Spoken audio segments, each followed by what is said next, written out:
दोस्तों स्वागत है आपका इस नई YouTube वीडियो में। CSE वाई CSAT एक ऐसा इनिशिएटिव है जो मैंने 2023 के पेपर को देखते हुए लिया। आपको कैसा लगेगा अगर मैं आपसे कहूं कि मैथ्स और रीजनिंग 2023 में वाकई काफी आसान थी। बस उसे एक नए नजरिए से देखने की जरूरत थी। इस प्रॉब्लम को सिंप्लीफाई करने के लिए एक 3 स्टेप में मैं इनिशिएटिव लेकर आ रहा हूँ। इसके पहले स्टेप में मैंने एक PDF आपको दिया अपने टेलीग्राम पर, जिसमें कुछ कुछ फॉर्मूले और 2023 के कुछ क्वेश्चंस को एक नए तरीके से कैसे सॉल्व किया जाए वो आपको दिया गया है। स्टेप 2 के लिए मैंने one of the best CSAT faculties Jaideep Gidhwani sir से रिक्वेस्ट किया कि वो एक रियल टाइम CSAT सॉल्व करते हुए वीडियो बनाएं।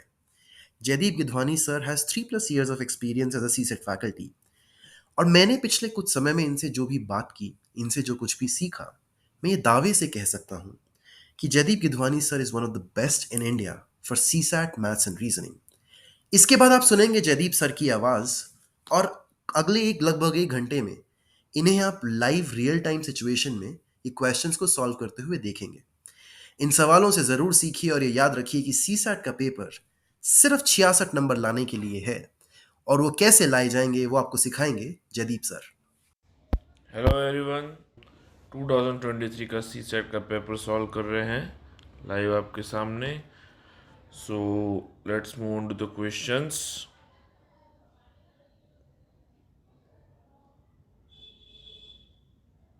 ओके, हमारे सामने पहला क्वेश्चन है, Raj has 10 pairs of red, 9 pairs of white and 8 pairs of black shoes in a box.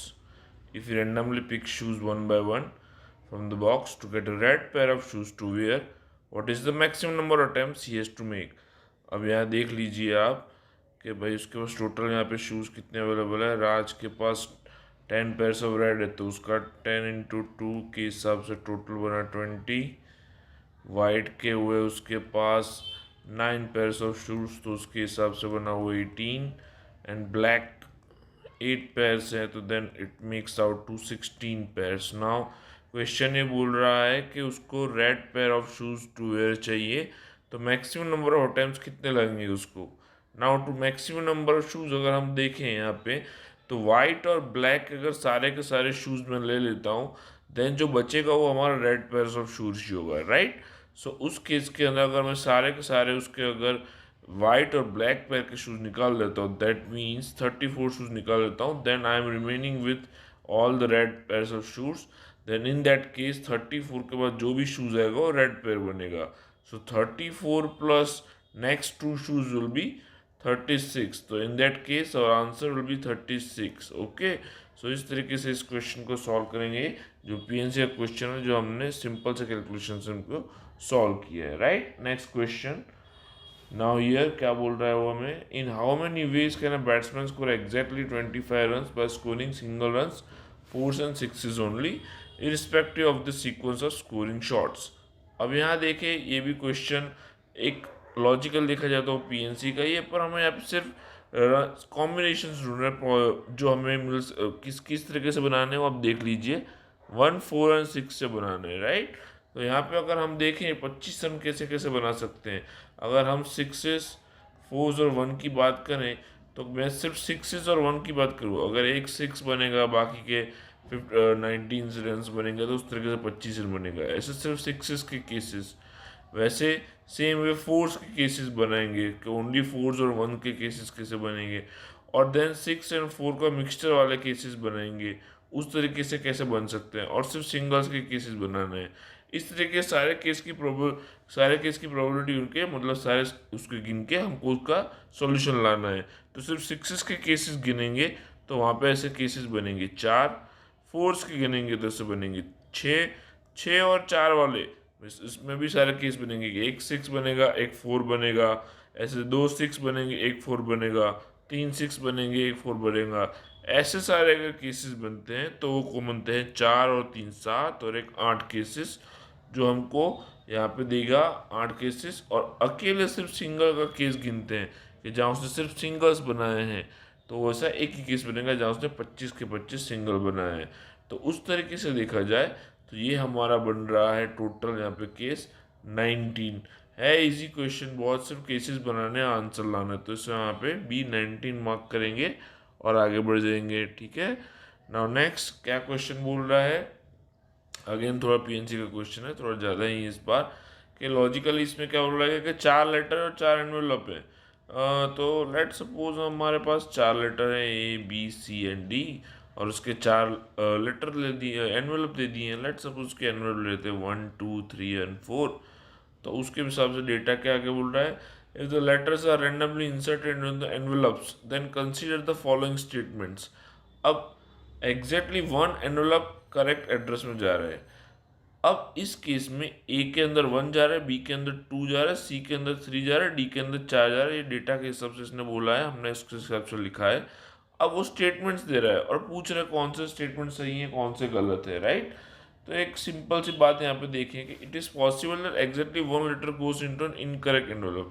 ये कैसे बन सकता है, अगर मैं ए के अंदर 2 डाल दूँ या बी के अंदर 3 डाल दूँ, तो एक भी अगर मेरा चेंज हो जाएगा तो मेरा आंसर कंप्लीटली चेंज हो जाएगा, राइट। तो उस केस के अंदर तो मेरा भाई एक भी बदलने की वजह से मेरा पूरा अरेंजमेंट ही चेंज हो जाएगा। तो वो कोई भी केस ऐसा बनेगा ही नहीं जहाँ पे ये पूरे तरीके से सही होगा। So this is not possible here. So यहाँ पे ये पॉसिबल नहीं होगा case. Now next is there are only 6 ways in which only 2 letters can go into the correct envelope. अब ये बहुत सीधी और सिंपल सी बात है। उसने बोल दिया कि भाई 6 वे हैं जहाँ पे 2 लेटर सही जगह पे जा रहे हैं, 2 लेटर सही, मैं कोई भी दो उठा रहा हूँ, जैसे कि मैं उठा रहा हूँ ए और बी, लेट सपोज ए और बी सही जगह जा रहे हैं।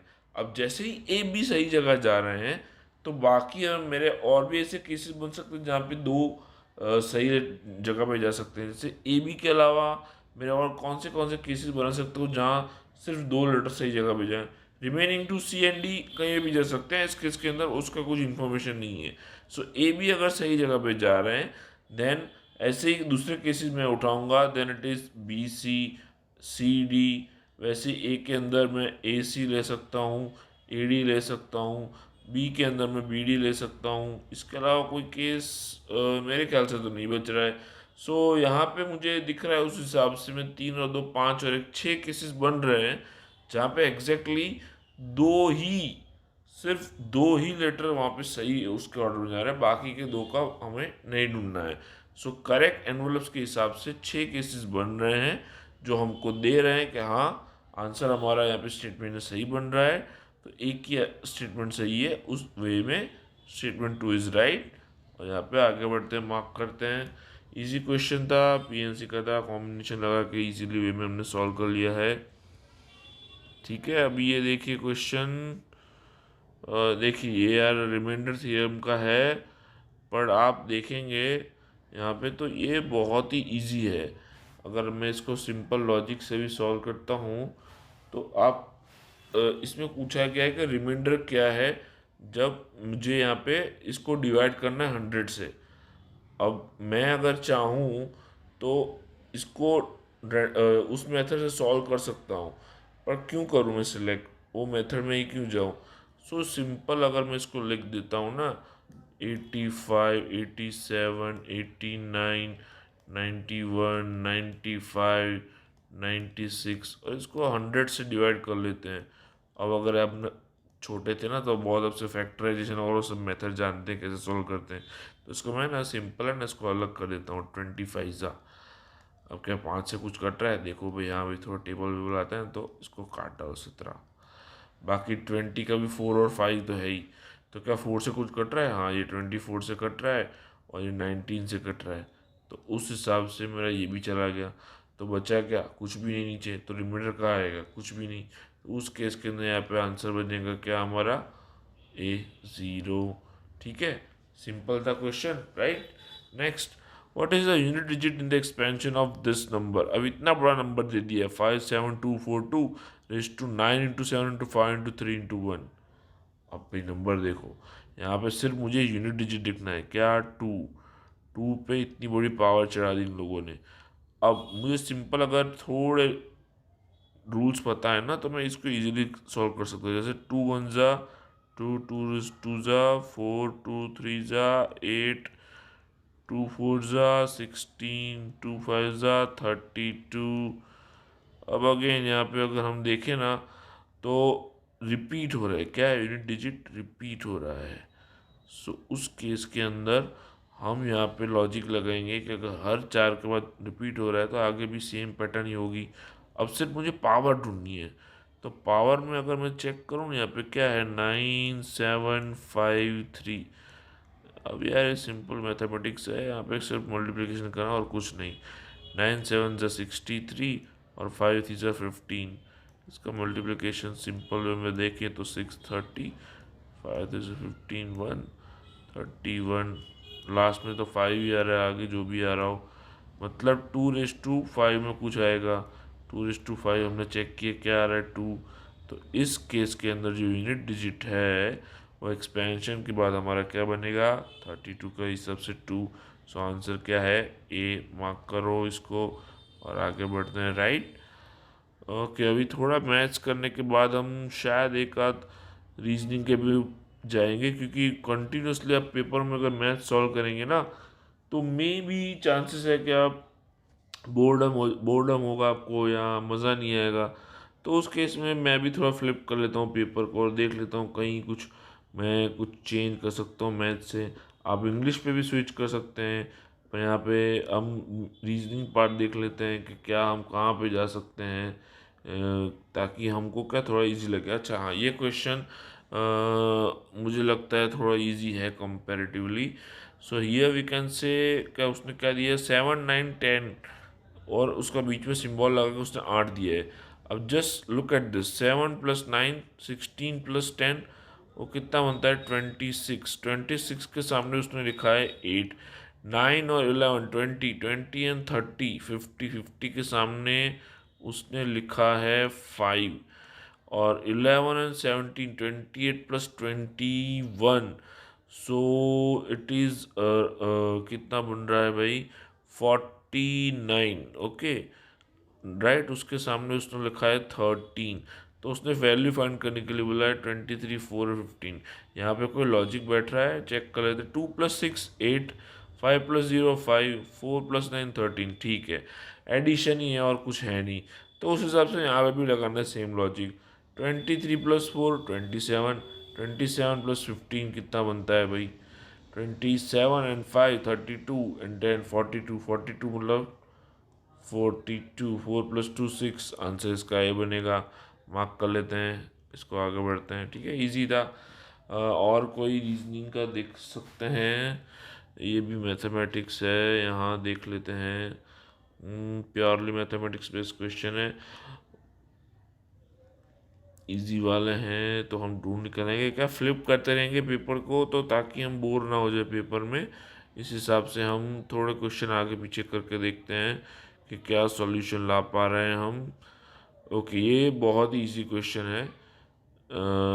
ज़ीरो को उसने CHUR लिखा है तो प्लेयर का उसने क्वेश्चन पूछा है, राइट।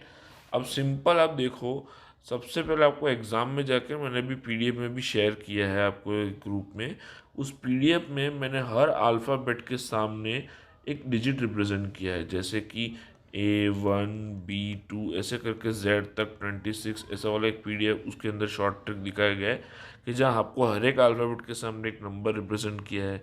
ऑल्सो ए का रिवर्स अल्फ़ाबेट, मतलब ए का अगर उल्टे से शुरू की, जैसे अल्फ़ाबेट ए से जेड तक जाता है ना, वैसे जेड से ए भी आ सकता है। तो ए के सामने उसका रिवर्स अल्फ़ाबेट जेड बनता है, बी के सामने वाई बनता है।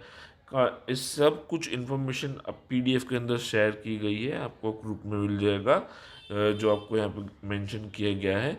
सो उसके हिसाब से अगर आप जस्ट यहाँ पे लॉजिकली देखें, यहाँ पे ज़ीरो CHUR लिखा है, 0CHUR। Now if you see कि Z और C अगर हम अल्फ़ाबेटिकल देखें, सो Z बन गया है C। तो Z के बाद आता है AB और C, मतलब 3 का गैप है, राइट। सेम वे E के सामने 3 का गैप के बाद H है।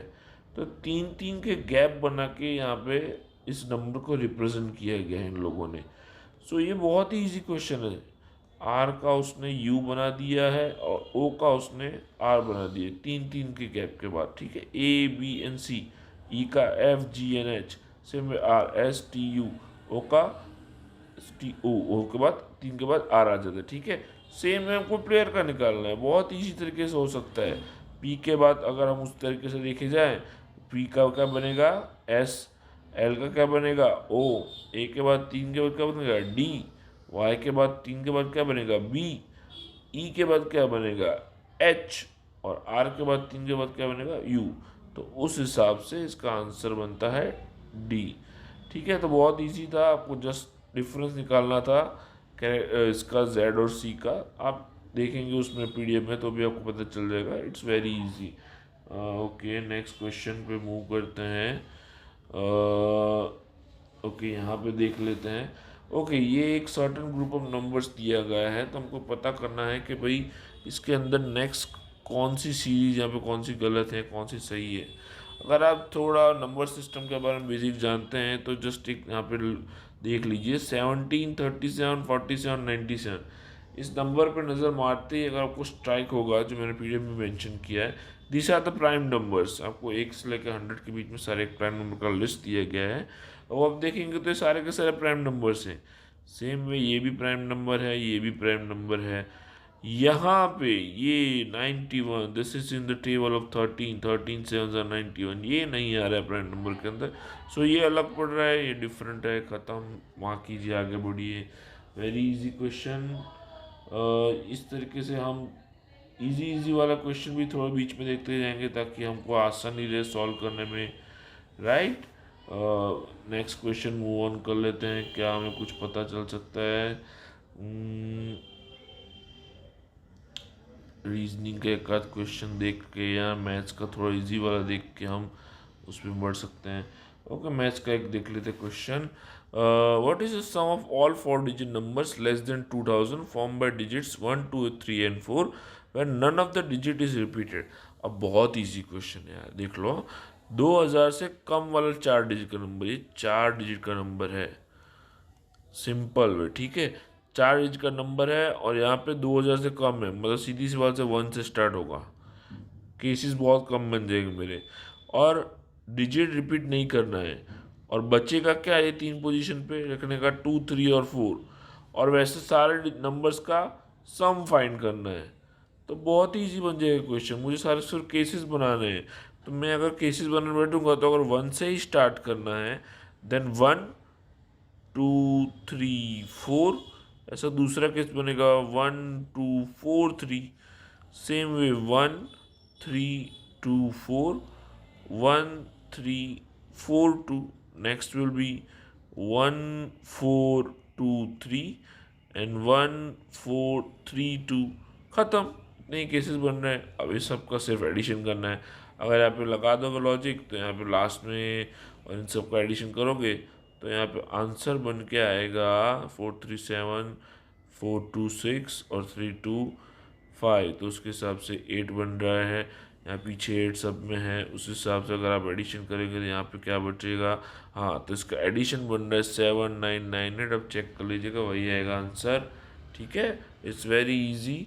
सो आगे बढ़ने से पहले क्वेश्चन नंबर 9 पे मैं जस्ट आप सब लोगों को बताना चाहता हूँ कि हमारे टेलीग्राम चैनल जो कि यूपीएससी CSEY है, जिसका नाम है आप अपने स्क्रीन पे देख सकते हैं, वहाँ पे हमने ऑलरेडी पीडीएफ शेयर किया हुआ है जहाँ पे सारे सी सेट के रिलेटेड फार्मूलाज एक डॉक्यूमेंट में है, प्लस आपको अदर इन्फॉर्मेशन भी इसी टेलीग्राम चैनल पर मिलती रहेगी। तो कृपया करके इसे ज्वाइन कीजिए, सो आपको मोर इन्फॉर्मेशन इसके रिगार्डिंग मिलती रहे।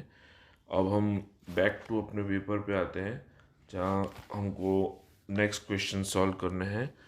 सो हम क्वेश्चन नंबर 9 पे आते हैं।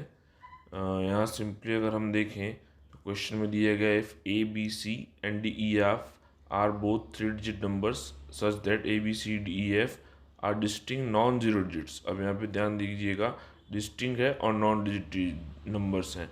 सो हमें ध्यान क्या रखना है, हमको पूछा गया A B C plus D E F, ये दिया गया है ए बी सी और प्लस डी ई एफ, इसका हमको वैल्यू दिया गया है 1 1 1 1। तो हमको individually A plus B plus C plus D plus E plus F निकालना है। सीधी सी बात है, नॉन जीरो है तो सी प्लस एफ को हमको नॉन जीरो में कन्वर्ट करना है। नॉन जीरो नंबर्स ऐसे नंबर्स होंगे जो कोई भी नंबर से कॉम्बिनेशन बन सकते हैं, 9 2 7 4 कोई भी हो सकता है, ठीक है। तो हम जस्ट एक रेफरेंस के पॉइंट ऑफ व्यू से लिख रहे हैं कि सी प्लस एफ इज़ 11, ठीक है। तो ही जाकर ये 1 बनेगा, क्योंकि अगर हम 0 और 1 लेंगे तो वो 0 बन जाएगा, जो वहाँ पे कंडीशन सेटिस्फाई नहीं करेगा। सो यहाँ का 1 कैरी बनाएगा 1 यहाँ पे, ठीक है। अगेन सिचुएशन रहेगी same, B plus E plus 1 is equal to 11 हो जाएगा। सेम सिचुएशन, अलग अलग नंबर का कॉम्बिनेशन यहाँ पे बनेगा। हमको अभी उसका गैस नहीं करना है, जस्ट हम लिख रहे हैं जो भी हमें दिया गया है। एंड नेक्स्ट पोर्शन अगेन यहाँ से कैरी आएगी, जो ऊपर आगे इसके आगे आ जाएगी। So it will be A plus D plus 1 is equal to 11, ठीक है। अब आप जस्ट यहाँ 1 को इस साइड ले जाएं तो ये 10 हो जाएगा, और ये 1 को इस साइड ले जाए तो ये भी 10 हो जाएगा, और ये तो 11 है ही। अब सिर्फ आप इस साइड की इन सब चीज़ों को चेक करेंगे ना, तो it is A plus B plus C plus D plus E plus F. ये हमारा जो क्वेश्चन में पूछा गया वो यहाँ पे एल एच एस इस साइड बन जाएगा, तो इस साइड जो बचेगा वो हमारा एडिशन ही होगा। So it will be 11 plus 10 it is 31, right. So हमारे जो क्वेश्चन में पूछा गया उसका आंसर यहाँ पे इस तरीके से मैच कर रहा है। Answer will be D 31। चलो आगे नेक्स्ट क्वेश्चन पे मूव ऑन करते हैं। So here it is written that के डी को है वो 3 डिजिट का नंबर है, such that ratio number to the sum of its digit is least. अब लीस्ट पूछा गया है, किस किस का रेशियो है वो देखिए। एक 3 डिजिट का नंबर है और उसका सम, इन दोनों का रेशियो है। तो what is the difference between the digit at hundreds place and the 8 digit at the unit place of D. बहुत इजी क्वेश्चन नंबर सिस्टम का, जस्ट हमें पता करना है कि कौन से नंबर्स के अंदर ये रेशियो लीस्ट बन सकता है। आपको जस्ट एग्जांपल के तौर पे थोड़े नंबर्स दिखा देता हूँ ताकि आपको आइडिया आ जाए। So it is written as, चलो सबसे छोटा 3 डिजिट का नंबर लेते हैं, ये रहा 100, और उसका सम करते 3 डिजिट का, तो ये बनता है 1, ठीक है। तो इसका वैल्यू कितना आएगा approximately, this is 100, right. Same way चलो नंबर बढ़ाते हैं, लेट सपोज 101, तो इसका सम कितना बनेगा, ये बनेगा अप्रोक्सीमेटली 50.5। अब इस केस के अंदर मतलब 100 की सीरीज के अंदर अगर सबसे बड़ा नंबर ले दैट इज 199 डिवाइड बाय उसका समेशन करेंगे तो इट विल बी अराउंड 19, ठीक है। तो इसका रेशियो जो आएगा इट विल बी अराउंड 10.47। मतलब जैसे जैसे हम नंबर बड़ा करते जा रहे हैं और नीचे सम जैसे बड़ा होगा वहाँ पे रेशियो कम बनता जाएगा। ये तो हुई 100 सीरीज की बात। इस सेम वे 200 सीरीज में हम चेक करेंगे तो इट विल बी 200, यहाँ पे नीचे 2 डिवाइड हो जाएगा, तो ये हमारा कुछ बन जाएगा 100 अगेन, ठीक है। सेम वे में 299, 399, ऐसे आप 999 तक भी चेक करिए ना, तो उसका समेशन बन जाता है 27, तो उसके अंदर अप्रोक्सीमेटली आता है 37, राइट। तो सबसे लीस्ट जो केस बन रहा है वो हमारा बन रहा है जहाँ पे हमारा नंबर सब्स्टिट्यूट है, मतलब नंबर 3 डिजिट में, जहाँ उसका अंदर के डिजिट्स इस तरीके से है कि जहाँ उसका रेशियो सबसे कम बन रहा है, वो बन रहा है ये केस, कि जहाँ 199 उसका समेशन सारे डिजिट्स के बन रहे हैं 19 और उसका रेशियो बन रहा है 10.47। बाकी हर एक केस में आप चेक करेंगे तो वो वैल्यू इससे ज़्यादा आएगी कंपेरेटिवली। सो हमारा जो क्वेश्चन है उसके मुताबिक जो कंडीशन सेटिस्फाई कर रहा है वो यही कर रहा है, ठीक है। तो वहाँ पे हमको क्वेश्चन पूछा गया है डिफरेंस एट हंड्रेड्स प्लेस और यूनिट प्लेस, खत्म। 9 और 1 का डिफरेंस है 8। बहुत ही ईजी क्वेश्चन था नंबर सिस्टम का। सो हम इस तरीके से इसको सॉल्व कर सकते हैं। ओके, चलिए नेक्स्ट क्वेश्चन पे मूव करते हैं। ओके, इस क्वेश्चन को समझने से पहले कुछ प्रॉपर्टीज़ है बेसिक नंबर सिस्टम की जो मैंने ऑलरेडी पीडीएफ में आपको प्रोवाइड की गई हैं, कि जब इवन और ऑड नंबर, मतलब जो इवन नंबर्स होते हैं नॉर्मली आपको पता होगा, ये होगा 2 4 6 8, ये सब इवन नंबर में आते हैं, और 1 3 5 7 ये सब ऑड नंबर्स में आते हैं। तो ये सब नंबर्स की कुछ प्रॉपर्टीज़ है जो मैंने ऑलरेडी पीडीएफ में शेयर की गई हैं, टेलीग्राम ग्रुप में आपको सब कुछ मिल जाएगा। अब आप उसके अंदर चेक करेंगे ना, तो मेजॉरिटी ऑफ द केसेस, मतलब even plus even, odd plus odd, even minus even और ऑड माइनस ऑड, इन सभी केसेस के अंदर आंसर इवन ही नंबर आता है। आप चाहिए तो चेक कर ले सकते हैं। और इसके अलावा के केसेस, मतलब even plus odd, even minus odd और ऑड माइनस इवन, ये ना अगर आप जब नंबर्स चेक करेंगे तो इन केसेस में आंसर आपका बनता है ऑड। मतलब अगर जब सेम नंबर ऑफ टाइप में चेक करेंगे तो वहाँ पे मेजोरिटी भी इवन आ रहा है, और ऑड के लिए इस तरीके से कंडीशन बनाई गई है। अब जब ये क्वेश्चन पे देखेंगे ना कि 3 of the 5 positive integers positive integers P Q R S T दिए गए हैं, उसमें से इवन और 3 इवन है, 3 इवन है और 2 ऑड है। अब आप कोई भी 3 इवन ले सकते हो, कोई भी 2 ऑड ले सकते हैं, बहुत सारी पॉसिबिलिटीज़ है, आप जितने चाहे ले सकते हैं। मैं कोई भी नंबर्स उठा के अभी आपके सामने रख रहा हूँ जस्ट टू वेरीफाई स्टेटमेंट 1 और 2 के लिए कंडीशन कौन सी सेटिस्फाई कर रही है। P plus Q plus R minus S minus T is definitely even. ये डेफिनेटली इवन है कि नहीं चेक करना है मुझे। तो अब यहाँ पे जो मैं नंबर सिलेक्ट कर रहा हूँ कोई भी आप उठा के ले सकते हैं। P is equal to 2, Q is equal to 4, R is equal to 6, S is equal to 3 और टी इज इक्वल टू 5। ये मैंने रेंडमली कोई भी नंबर उठाए और ये सब चीज़ अगर आप इसके अंदर डालेंगे ना तो वो इवन नंबर बैठ रहा है। It is coming around 4। ठीक है, ये एक केस बना है जहाँ पे मुझे आंसर 4 मिल रहा है। अब आप कोई दूसरे नंबर्स भी उठा लेंगे ना और इन प्रॉपर्टीज़ के अंदर ध्यान से अगर चेक करेंगे ना तो मेजॉरिटी ऑफ द केसेस के अंदर ये कंडीशन ट्रू सेटिस्फाई हो रही है। मतलब हमारा स्टेटमेंट 1 जो है वो यहाँ पे सेटिस्फाई कर रहा है। सो ये हर बार कंडीशन यहाँ पे ट्रू बैठ रही है। जबकि इस केस में जो है 2p plus Q plus 2r minus 2s plus T is definitely odd. अब यहाँ पे जो ये 2 है ना ये उसको हर बार इवन बना देगा। मतलब आप ऑड नंबर लोगे तो उसको भी इवन बना देगा, इवन है तो वो इवन ही बना रहेगा। मतलब जब मेजोरिटी ऑफ केसेस इवन आते हैं ना तो इन वाली कंडीशन के अंदर आके वो आंसर इवन बनाता है। मतलब ये जो कंडीशन है ना डेफिनेटली ऑड वाला, इसमें जहाँ पे हर बार ऑड आने की संभावना थोड़ी कम बन जाती है। कैसे, मैं आपको जस्ट एक केस बताता हूँ। एक सिंपली जस्ट आप ले लीजिए values P5, Q6, R3, S2, T4। Simple है, ये 5 मैंने अलग अलग नंबर उठाए कंसिडरिंग दिस कंडीशंस। हाँ, 3 पॉजिटिव, 3 इसमें इवन नंबर है और 2 इसमें ऑड नंबर्स है। ठीक है, अब आप ये वाली वैल्यूज इसके अंदर रखेंगे ना तो आपका आंसर आ रहा है यहाँ पे 22 बन रहा है कुछ, आप चेक कर लीजिएगा। तो वो इवन आ रहा है और डेफिनेटली और होने के लिए मुझे हर बार वो और बनाना चाहिए। तो वो कंडीशन सेटिस्फाई नहीं करेगा। क्यों? क्योंकि यहाँ पे जो 2 है ना मल्टीप्लिकेशन वाला, वो उसको नंबर्स को ज़्यादातर इवन बना रहा है। और ये प्रॉपर्टीज अगर हम पढ़ेंगे ना तो उस हिसाब से ये वाली कंडीशन हर बार ट्रू नहीं बैठ रही है। सो स्टेटमेंट 2 हर कंडीशन में नहीं बैठ रहा है। तो हमारा आंसर यहाँ पे बन जाता है A1 ओनली। इस तरीके से इस क्वेश्चन को सॉल्व किया जा सकता है। ठीक है, आइए चलिए नेक्स्ट क्वेश्चन की ओर बढ़ते हैं। ओके, कुछ वेल नंबर्स दिए गए हैं। Consider the following in respect of prime number P and composite number C। ये प्राइम नंबर क्या होता है, कॉम्पोजिट नंबर क्या होता है, ये सब मैंने आपके PDF के अंदर डाला गया है। तो आपको जस्ट बताना है कि इन 3 स्टेटमेंट में से कौन सा करेक्ट है कौन सा रॉन्ग है। ठीक है, अब प्राइम नंबर्स ऐसे होते हैं जिनको 1 या उसी नंबर से डिवाइड किया जाता है, कॉम्पोजिट जिसके 2 या उससे ज़्यादा फैक्टर्स हो सकते हैं।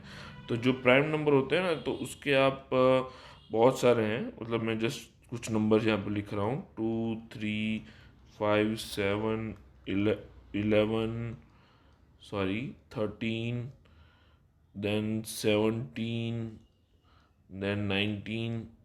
नेक्स्ट अब हम थोड़े कॉम्पोजिट नंबर्स भी देख लेते हैं। It will B 4, 6, 8, 9, 10, 12। ये सब ऐसे नंबर जिसके 2 या उससे ज़्यादा फैक्टर हैं। अब ये जो आप ध्यान से देखिए स्टेटमेंट्स में कैन बी इवन लिखा है, can be odd, can be odd. मतलब कोई एक कंडीशन भी अगर ये कंडीशन सही सेटिस्फाई करती है तो वो स्टेटमेंट ट्रू हो जाएगा। क्योंकि कैन बी मतलब क्या कहीं एक सिचुएशन में भी ये स्टेटमेंट ये कंडीशन सही है कि नहीं, बस वो देखना है हमको। तो मैं इसमें से कोई भी नंबर उठा के ये प्रूव करना चाहूँगा कि ये कैन बी इवन मतलब क्या प्रूव हो रहा है। तो मैं जस्ट एक आपके सामने P में से उठा रहा हूँ 3 और C में से उठा रहा हूँ यहाँ पे मैंने 9। ये नंबर लेके मैं कंडीशन चेक कर रहा हूँ। तो इट विल बी 3 + 9 12 और 3 - 9 -6। तो 12 by -6 it will be coming around -2। Yes, it is even. Plus minus का भी कोई इतना झोल नहीं है, नहीं उन्होंने पूछा नहीं है। So we can say that yes it can be even considering ये वैल्यूज, सेट ऑफ वैल्यूज में से मैंने वैल्यू उठा के रखी है। तो फर्स्ट स्टेटमेंट मेरा कैन बी इवन के हिसाब से यहाँ पे ट्रू बैठ रहा है। Next it is 2p + c। Again मुझे कोई भी एक एक जोड़ी भी ऐसी मिल गई पी और सी की जहाँ मुझे ये सेटिस्फिक्शन मिल रहा है, तो मैं आगे बढ़ जाऊंगा इससे, ठीक है।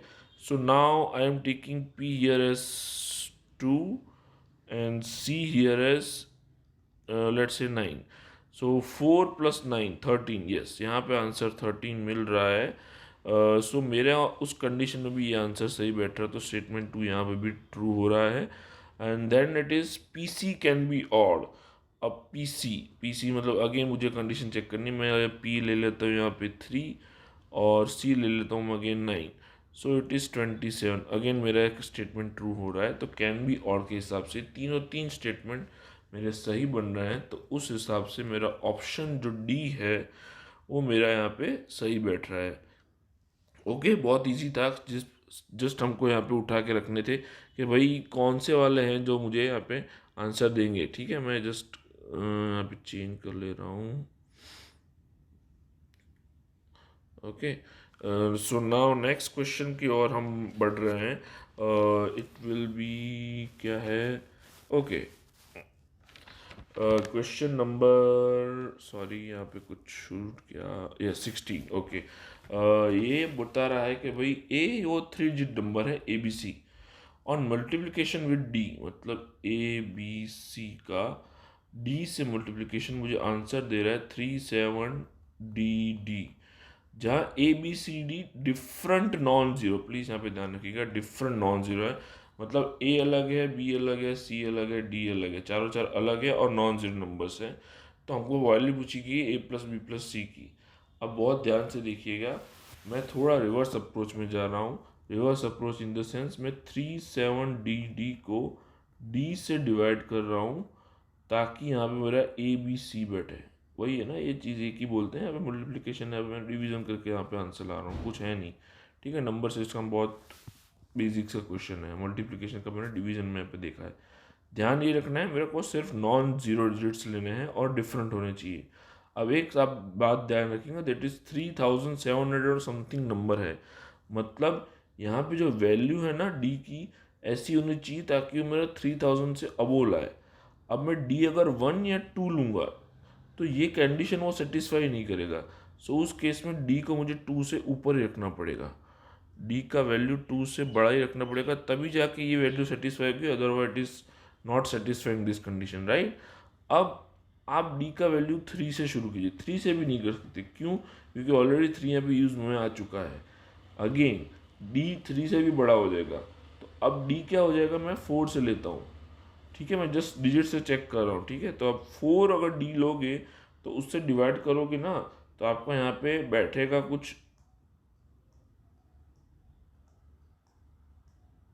इस तरीके से, और आप डिवाइड करोगे ना तो इस तरीके से कुछ यहाँ पे आएगा। 4 3 = 12 and it is 24, completely satisfying this values, ठीक है। अगर मैं डी 4 लेता हूँ तो ये 936 के हिसाब से मेरा नंबर बैठ रहा है, और वही अकेला एक नंबर है जो कंडीशन सेटिस्फाई करेगा। बाकी अगर आप 5 भी लोगे डिवाइड करेगा, लेकिन यहाँ पे फिर अगेन 5 रिपीट हो जाएगा। सो उस केस के अंदर D5 रिपीट होने की वजह से हम नहीं ले पाएंगे। 6 7 8 9 ये सारे इस कंडीशन को सेटिस्फाई नहीं कर पाएंगे, only D4 will be satisfying. So according to that A B C की वैल्यू 936 आई, और अगर हम उसको प्लस करेंगे ना तो it will B 9 + 3 + 6 it is 18। आपको ये ओरली कैलकुलेट करना है, ठीक है, सिंपल है। ओके, नेक्स्ट क्वेश्चन पे मूव करते हैं। अगेन नंबर सिस्टम बहुत ही ईजी क्वेश्चन है। जैसे यहाँ पे देखिए, for any choice of value, आपके सामने कोई भी चॉइस रख दी गई है एक्स वाई एंड जेड की, और 6 डिजिट नंबर बनाना है X Y Z X Y Z. जब ऐसा केस आता है ना, आप सिंपली कोई भी नंबर उठा सकते हो, कोई भी डिजिट उठा सकते हो। मैं 1 2 3 ले लेता हूँ, 1 2 3 लेता हूँ एक्स वाई जेड की वैल्यू।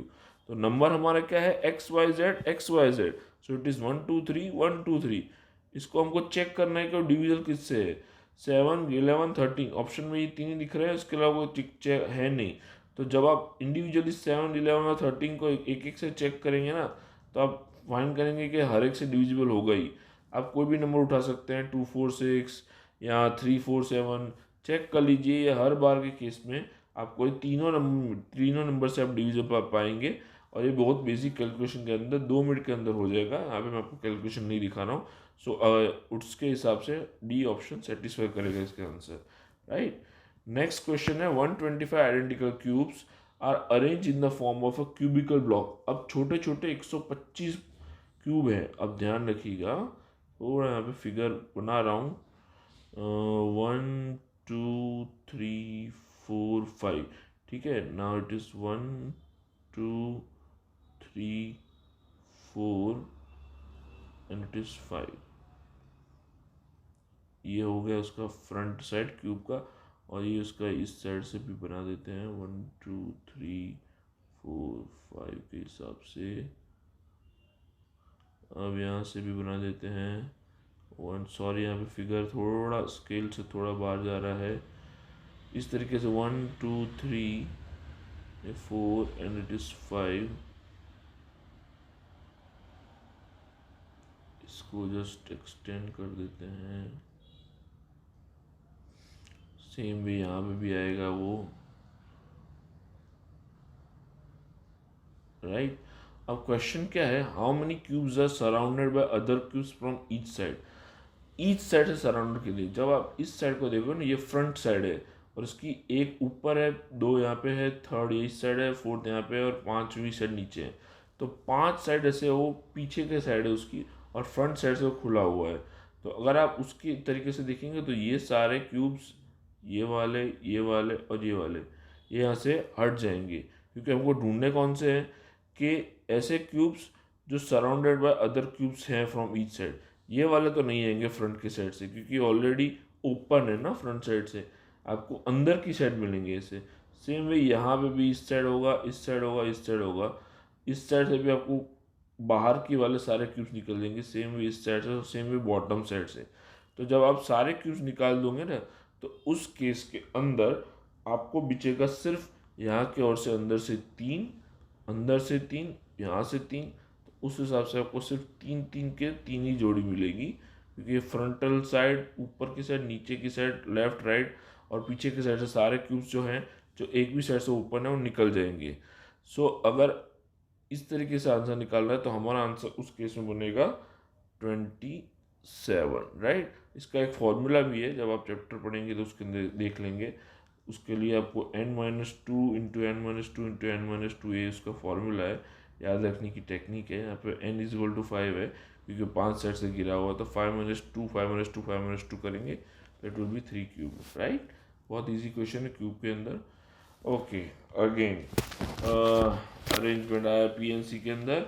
बहुत इजी क्वेश्चन है। यहाँ पे क्या है, नंबर दिया है, distinct 8 digit numbers can be form. कितने बनेंगे अगर rearranging the digits of the number 11 22 33 44 such that odd digits occupy odd positions. अब ऑड में ऑड डालना है, इवन में इवन डालना है। 1 2 3 4 5 6 7 8, चेक कर लीजिए, 8 पोजीशन से 8 नंबर है। और यहाँ पे ऑड वाली कौन सी है, 1 3 5 7 पोजीशन है। इवन वाली 2 4 6 7 ये पोजीशन है, ठीक है। अब उस केस के हिसाब से मेरे को बिठाने कौन सा नंबर है ऑड पे, एक 11 है और एक 33 है, मतलब 1 1 है और 3 3 है। सेम में इवन में कौन से बिठाऊंगा, 2 2 है और 4 4 है। बेसिक पीएनसी के हिसाब से जाएंगे तो मुझे 4 प्लेसेस पे 4 फैक्टोरियल के नंबर बिठा सकता हूँ, राइट। और ये दो इंटरनली अरेंजमेंट हो सकते हैं, 1 1 और सेम में 3 3। सो उसका हुआ 2 फैक्टोरियल, ये मेरा ऑड के लिए बना, ठीक है। सेम वे इवन के लिए भी मेरा 4 फैक्टोरियल, क्योंकि 4 नंबर्स है। और सेम वे दोनों इंटरनली अरेंज हो सकते हैं, 2 फैक्टोरियल 2 फैक्टोरियल। इन दोनों का आएगा भाई मल्टीप्लिकेशन। तो ये क्या बन जाएगा, ये 6, और यहाँ पे क्या बन जाएगा 6 6 और 6 टोटल हुआ भाई 6 × 6 36।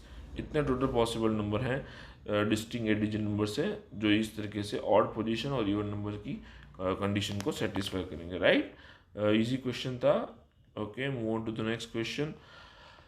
ओके, ये आया भाई हमारा टाइम एंड वर्क का क्वेश्चन। थोड़ा शांति से इसको करिएगा, मैं आपको इसके अंदर थोड़ा लिखने का दिखा रहा हूँ।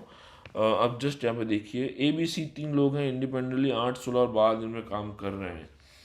अब देखने की बात ये है कि ए सिर्फ मंडे को काम कर रहा है, बी ट्यूसडे को, सी वेनसडे को।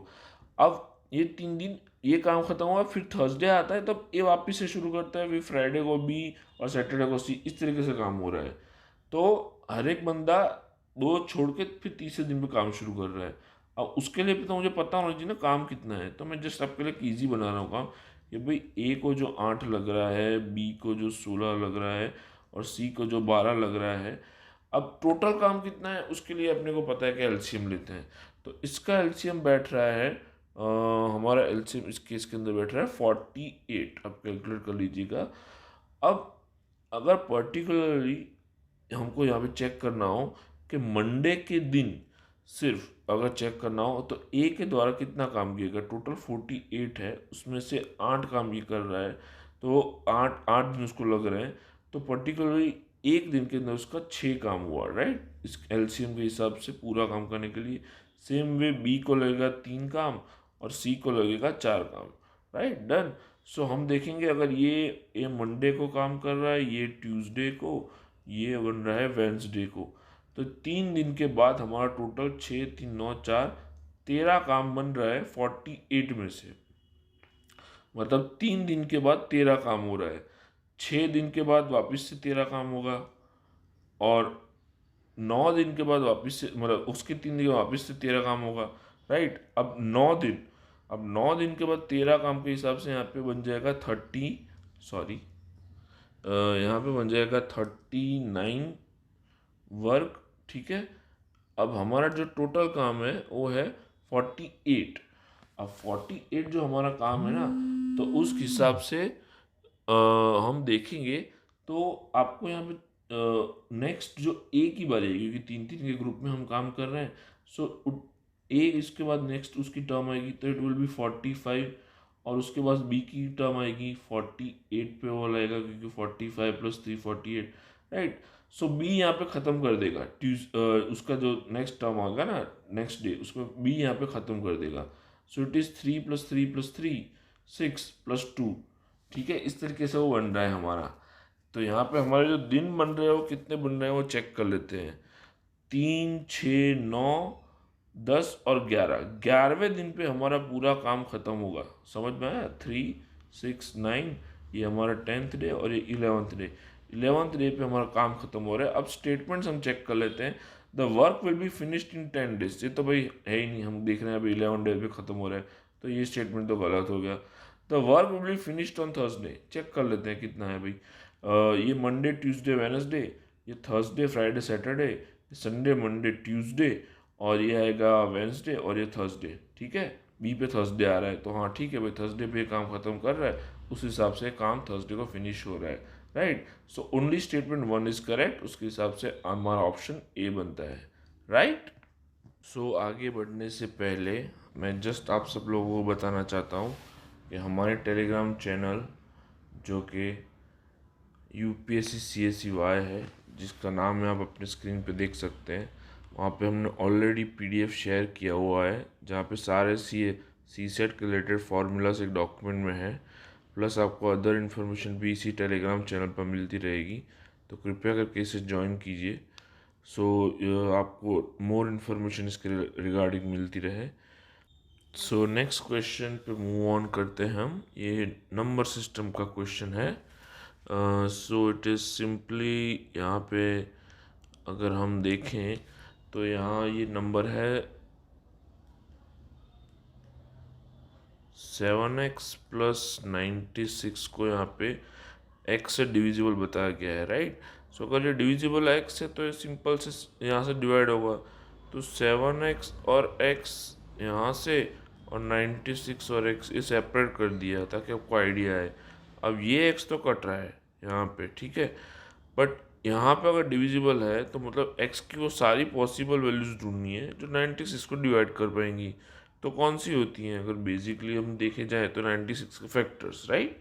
सो 96 के अंदर हम ऐसे लिख सकते हैं कि ये होगा हमारा 1 × 96, next will be 2 × 48, next will be 3 × 32, next will be 4 × 24, और क्या लिख सकते हैं, यस 6 × 16, देन इट इज़ 8 × 12। ये सारे उसके फैक्टर्स बन सकते हैं 96 के अंदर। जो हमारे अभी x की पॉसिबल वैल्यू बन सकते हैं, मतलब 196, 2, 48, 3, 32, 4, 24, 6, 16, 8 और 12, ये सारे हमारे x की पॉसिबल वैल्यूज बन सकती है, क्योंकि ये 96 को डिवाइड कर सकती है। तो इन दैट केस ये सारी वैल्यूज कितनी हो रही हैं, 1, 2, 3, 4, 5, 6, 7, 8, 9, 10, 11, 12, 12 की 12 वैल्यूज जो 96 को डिवाइड कर सकती हैं, तो वही होंगी, राइट। सो इस केस के अंदर आंसर हमारा बन रहा है x की सारी possible value, that is 12। Done, easy question. ठीक है, अब आगे हम इसके अगर आगे बढ़े नेक्स्ट क्वेश्चन पे, तो दैट इज दिस क्वेश्चन। यहाँ पे क्या दिया हुआ है कि P Q R S distinct digit है भाई, positive numbers, what is the greatest value P plus Q into R plus S. अब भाई यार, मुझे ग्रेटेस्ट वैल्यू पता करनी है। ग्रेटेस्ट ग्रेटेस्ट के लिए मैं सिंगल डिजिट वाले लेने number P Q R S. तो मैं सबसे चार बड़े नंबर ले लेता हूँ, 6, 7, 8, 9, राइट। ये चार नंबर लेके मुझे पता करना है इसमें से वैल्यू रख के चार कि कौन सी वैल्यू जो है इन चार ऑप्शन में से बेस्ट सेटिस्फाई करती है। तो यहाँ पे अलग अलग वैल्यूज लेके टेस्ट कर सकते हैं कि भाई P6 ले लिया, क्यू ये ले लिया, आर ये ले लिया या एस ले लिया, तो उस केस के अंदर आंसर क्या बनता है। तो अगर आप अलग अलग वैल्यू से चेक करेंगे ना, जैसे कि कॉम्बो लिया 6+9 और 7+8, तो उस केस के अंदर बन रहा है यहाँ पे 15 × 15 225। सेम वे दूसरे नंबर्स का कॉम्बो लीजिए, 6+7 एंड 9+8, ये अलग कॉम्बो लिए तो इसका आंसर बनेगा 221। यहाँ अलग लीजिए एक और कॉम्बो, 6+8 और 9+7, तो उस केस के अंदर आंसर बन रहा है 224। मेजोरिटी सारी पॉसिबिलिटीज मैंने ले ली है। अब उस केस के अंदर यहाँ पे आंसर मेरा बन रहा है 225, राइट। सो यहाँ पे इन चार में से बी ऑप्शन ही सही बैठ रहा है। अब ये अभी नेक्स्ट यहाँ पे देखेंगे तो ये बैठेगा कि नेक्स्ट 27 नंबर के क्वेश्चन में हम आगे बढ़ रहे हैं। सो यहाँ पे एन को फॉर्म किया जा रहा है 99 टाइम्स के अंदर। तो यहाँ पे क्या है कि जो एन है ना, ये 99 टाइम्स है 9 को। सो लिखा जा रहा है, उसको रिमाइंडर क्या बचेगा अगर उसको 13 से डिवाइड करेंगे तो। So now it is the case, number system का बेसिक केस है। इसको लिखा गया है भाई, 9 को ऐसे 99 बार लिखो और उसको 13 से डिवाइड करो। और भाई ये चेक कौन करेगा इतना ज़्यादा। तो मैं क्या कर रहा हूँ, सिंपल में थोड़े नंबर्स 9 के कॉम्बो में लेके चेक कर ले रहा हूँ कि लिए क्या अगर बन रहा है केसेस। मतलब यहाँ पे अगर 99 को 13 से डिवाइड करें तो वहाँ पे बन रहा है ये 13 7 91, और ये बन रहा है हमारा यहाँ पे 8 रिमाइंडर यहाँ पे, ठीक है। अब एक और 9 बढ़ाते हैं, 999। 999 के अंदर अगर मैं 13 से डिवाइड करूँ तो मैं यहाँ पे आगे अगर से डिवाइड करता हूँ, जो यहाँ पे कंटिन्यूशन में है 78, then it will be 11। Same में मैं आगे से बढ़ता जाऊंगा, और अगर मैं 6 बार 9 लेता हूँ ना, then it is completely divisible. ये आप चेक कर सकते हैं अपनी तरीके से, ऐसा कुछ बनेगा और यहाँ पे रिमाइंडर 0 आएगा। मतलब अगर 13 और यहाँ पे 999, 9 को 6 बार लिखोगे ना, तब वो कम्प्लीटली डिविजिबल होगा। अब 6 का ग्रुप बनाओ, मतलब 6 का ग्रुप इन द सेंस हर 9 लिखने के बाद वो रिमाइंडर 0 दे रहा है। तो ऐसे 16 बार, मतलब 96 टाइम अगर मैं 9 लिखूंगा तो वो रिमाइंडर 0 देगा, राइट। अब नेक्स्ट, अगर 99 में से मैं 96 बार 9 लिख दे रहा हूँ तो बचा कितना, 3 बार। अब उस 3 बार को मैं 13 से डिवाइड करूँगा तो रिमाइंडर कितना आया, 11। तो यहाँ पे केस क्या बन रहा है मेरा, एन को अगर मैं 13 से डिवाइड कर रहा हूँ तो रिमाइंडर आएगा 11। ये रहा मेरा नंबर सिस्टम का यहाँ पे answer, right.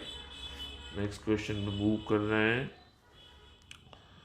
Okay, so now let's check the question कि अगर 9 डिजिट नंबर है, 1 है, it is multiply by itself. मतलब क्या कहना चाहता है ये कि 1 1 3 4 5 6 7 8 9, ये यहाँ पे मल्टीप्लाई करो उसी को उसी के साथ, 1 2 3 4 5 6 7 8 9।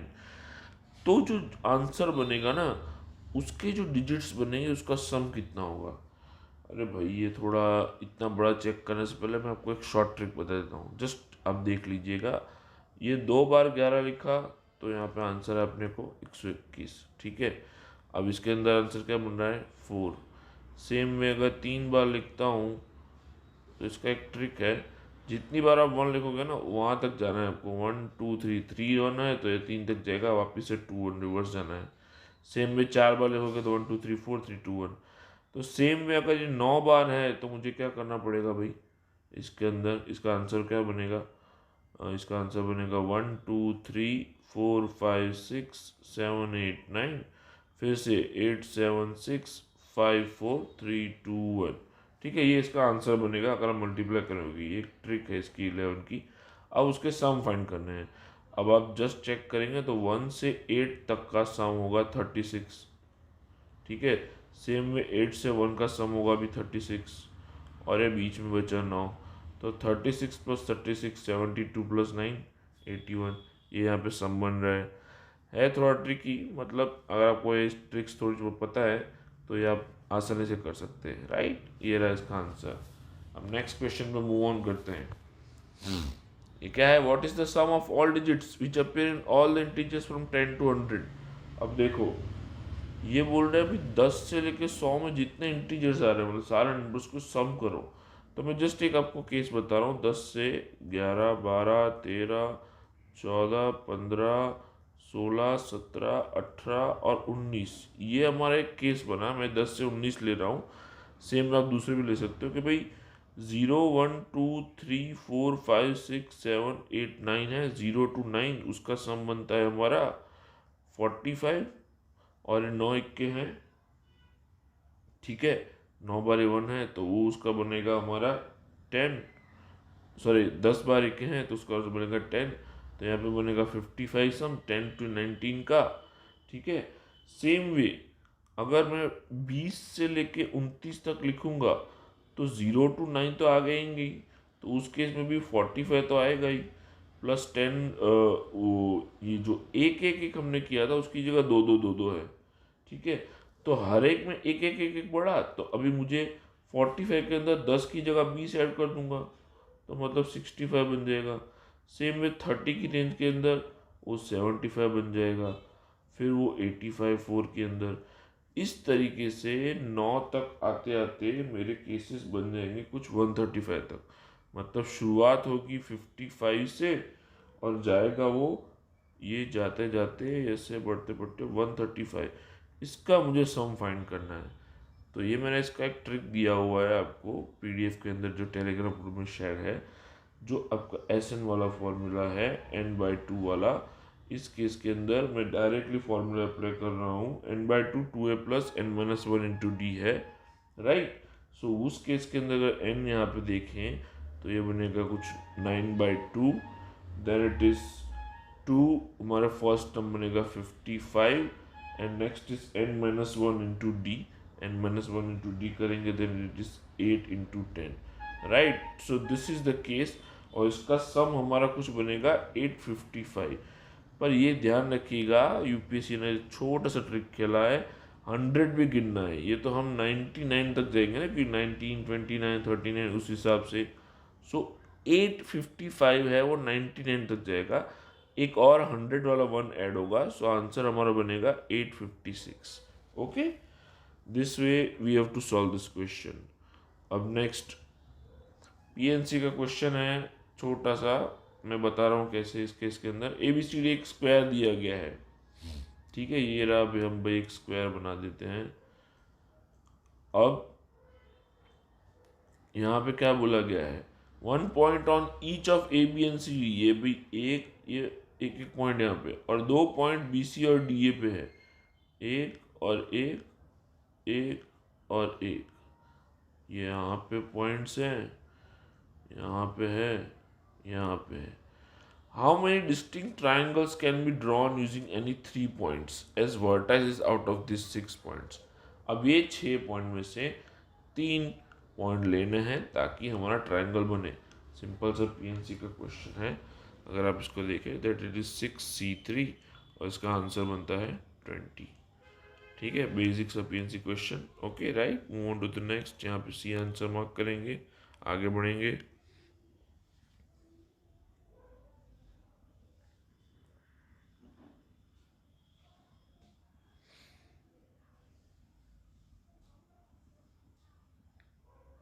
ओके, यहाँ पे क्या दिया है, बॉक्स कंटेन फोर्ट, अभी जो 14 black, 20 blue, 26 green, 28 yellow, 38 red और 54 वाइट बॉल्स है।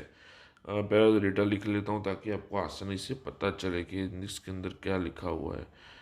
ठीक है, ब्लैक के 14 हैं, ब्लू के हैं 20, ग्रीन के हैं भाई 26, येलो के हैं 28, रेड के हैं मेरे 38 और वाइट के हैं 54। अब दो स्टेटमेंट दिए गए हैं, पता करना है कौन सा स्टेटमेंट सही है कौन सा गलत। अब जस्ट देखो यहाँ पे, smallest number of N such that any N balls drawn from the box randomly must contain one full group of at least one colour. अब एटलीस्ट वन कलर के लिए मुझे ये बोल रहा है 175 तो चाहिए ही। अब मैं इस केस के अंदर क्या करूँगा, अगर मुझे पूरा ग्रुप उठाना है तो मैं एक बॉल छोड़ दे रहा हूँ हर एक केस के अंदर, क्योंकि मैं पूरा ग्रुप नहीं बना रहा हूँ, पर मैक्सिमम केसेस ले रहा हूँ उस हर एक बॉल के अंदर ये कितने में ड्रॉ कर सकता हूँ। उस हिसाब से यहाँ से मैं उठाऊँगा कितने, 13, यहाँ से 19। ठीक है, आप केसेस समझ रहे हैं किस तरीके से मैं बना रहा हूँ, मतलब मैं हर एक में से एक एक वहाँ पे कम कर रहा हूँ और वहाँ पे फिर पता कर रहा हूँ कितने बॉल्स बन रहे हैं। तो ये 25, ये 28 में से एक जगह 27, ये 37 और ये आएगा 53। अब उस केस में अगर हर एक में से एक एक बॉल उठा लूँगा ना, कम कर दूंगा, then it will be coming around 174 balls. मतलब अभी तक मुझे पूरा ग्रुप नहीं मिला है, जस्ट पता कर रहा है मैंने सारे के सारे बॉल्स उठा लिए हैं 174, पर कोई भी एक फुल ग्रुप नहीं मिला है। अब कोई भी एक बॉल इसमें से उठाऊंगा तो वो पूरा ग्रुप मिल जाएगा। सो उस केस के अंदर 174 प्लस 1 175 बन जाएगा। ठीक है, तो स्मॉलेस्ट नंबर अगर मैं 175 उठाऊंगा तब जाके ये पूरा ग्रुप बनेगा। तो उस केस के अंदर हमारा फर्स्ट स्टेटमेंट सही बैठ रहा है, राइट। अब इस सेकंड स्टेटमेंट में क्या चेंज है, smallest number of M such that any M balls drawn from the box randomly must contain at least one ball of each colour is 167। अब एटलीस्ट वन बॉल लिखा है, वन बॉल, यहाँ one full group था, यहाँ one ball है, change हो गया थोड़ा। अब इस केस के अंदर पर्सपेक्टिव क्या हो जाएगा, one ball of each colour के लिए। तो मैं यहाँ पे इस केस के अंदर चेंज ये करूँगा कि जो सबसे छोटा वाला है नंबर जिस ग्रुप का, उस ग्रुप को चेक करूँगा, तो वो है ये ब्लैक 14। ठीक है, मैं क्या कर रहा हूँ, सारे रिमेनिंग जो सारे के सारे दूसरे हैं ना, वो सब के सब उठा ले रहा हूँ। मतलब यहाँ से 54, यहाँ से 38, यहाँ से 28, यहाँ से 26, यहाँ से 20, ये सारे के सारे अगर मैं उठा ले रहा हूँ then it is coming around 166। ठीक है, अब नेक्स्ट बॉल जो मैं उठाऊंगा that will be of black colour, right, क्योंकि वो ब्लैक ही होगा क्योंकि ये सारे कलर उठा लिए। सॉरी, हाँ ब्लैक बॉल्स हैं। सो उस केस के अंदर जैसे ही मेरा नेक्स्ट बॉल आएगा, मतलब जैसे ही 167 नंबर वाला आएगा, वो मुझे ब्लैक कलर का एक बॉल देगा। अब एटलीस्ट वन बॉल बोला है ना, तो उस केस में मेरा अप्रोच ऐसे चेंज होगा कि मैं सारे के सारे बाकी कलर के बॉल उठा के जो सबसे लीस्ट वाला है वो उठा लूँगा, ताकि आंसर बनेगा यहाँ पे 167। यहाँ पे ये स्टेटमेंट भी ट्रू है, तो दोनों मेरे स्टेटमेंट ट्रू बन रहे हैं। In this case C is my right answer. ठीक है, नेक्स्ट, ये क्वेश्चन हमने ऑलरेडी कर लिया था। चलो ये आ गया ऑर्डर और रैंकिंग का क्वेश्चन। इसके अंदर स्टेटमेंट्स पता करना है, ओल्डेस्ट पर्सन पता करने के लिए, तो इसको मैं रिप्रेजेंटेशन दे रहा हूँ just. First is A is greater than B, C is D, E सबसे यंगेस्ट है, F is younger than D. Okay, तो एफ डी से कम है और F is older than A. तो अगर इस पांचों स्टेटमेंट के हिसाब से कुछ बनाए तो यहाँ पे कुछ ऐसे बनेगा, ये ई सबसे छोटा है, ये कुछ ऐसा बन रहा है फर्स्ट स्टेटमेंट से, और एफ बड़ा है। हाँ, ये कुछ 5 स्टेटमेंट के हिसाब से मैंने कुछ ये बनाया है रैंकिंग का। तो अब वो बोल रहा है कि स्टेटमेंट्स गिवन अब are required to determine the oldest person. अब जब चेक करेंगे ना इसमें से, तो ई अगर पता नहीं होगा यंगेस्ट होगा तो यहाँ पे नहीं डाल पाऊंगा। अगर इन दोनों का रिलेशन के बारे में पता नहीं होगा तो ये मैं डिटरमाइन नहीं कर पाऊंगा। यहाँ से मुझे पता चल रहा है सी और डी की सेम एज है, तो कोई भी एक स्टेटमेंट में स्किप नहीं कर सकता, मुझे पांचों के पांचों स्टेटमेंट चाहिए होंगे। सो इस केस के अंदर all 5 are required to answer the question. ये वरना हमारा रीजनिंग का रैंक ऑर्डर रैंकिंग का क्वेश्चन इस तरीके से, राइट। थोड़ा लॉजिक लगाना था पर हमको ठीक है, थोड़ा अलग बार इस बार यूपीएससी ने पूछा है इसलिए इस तरीके से सॉल्व कर रहे हैं। Next 39 again.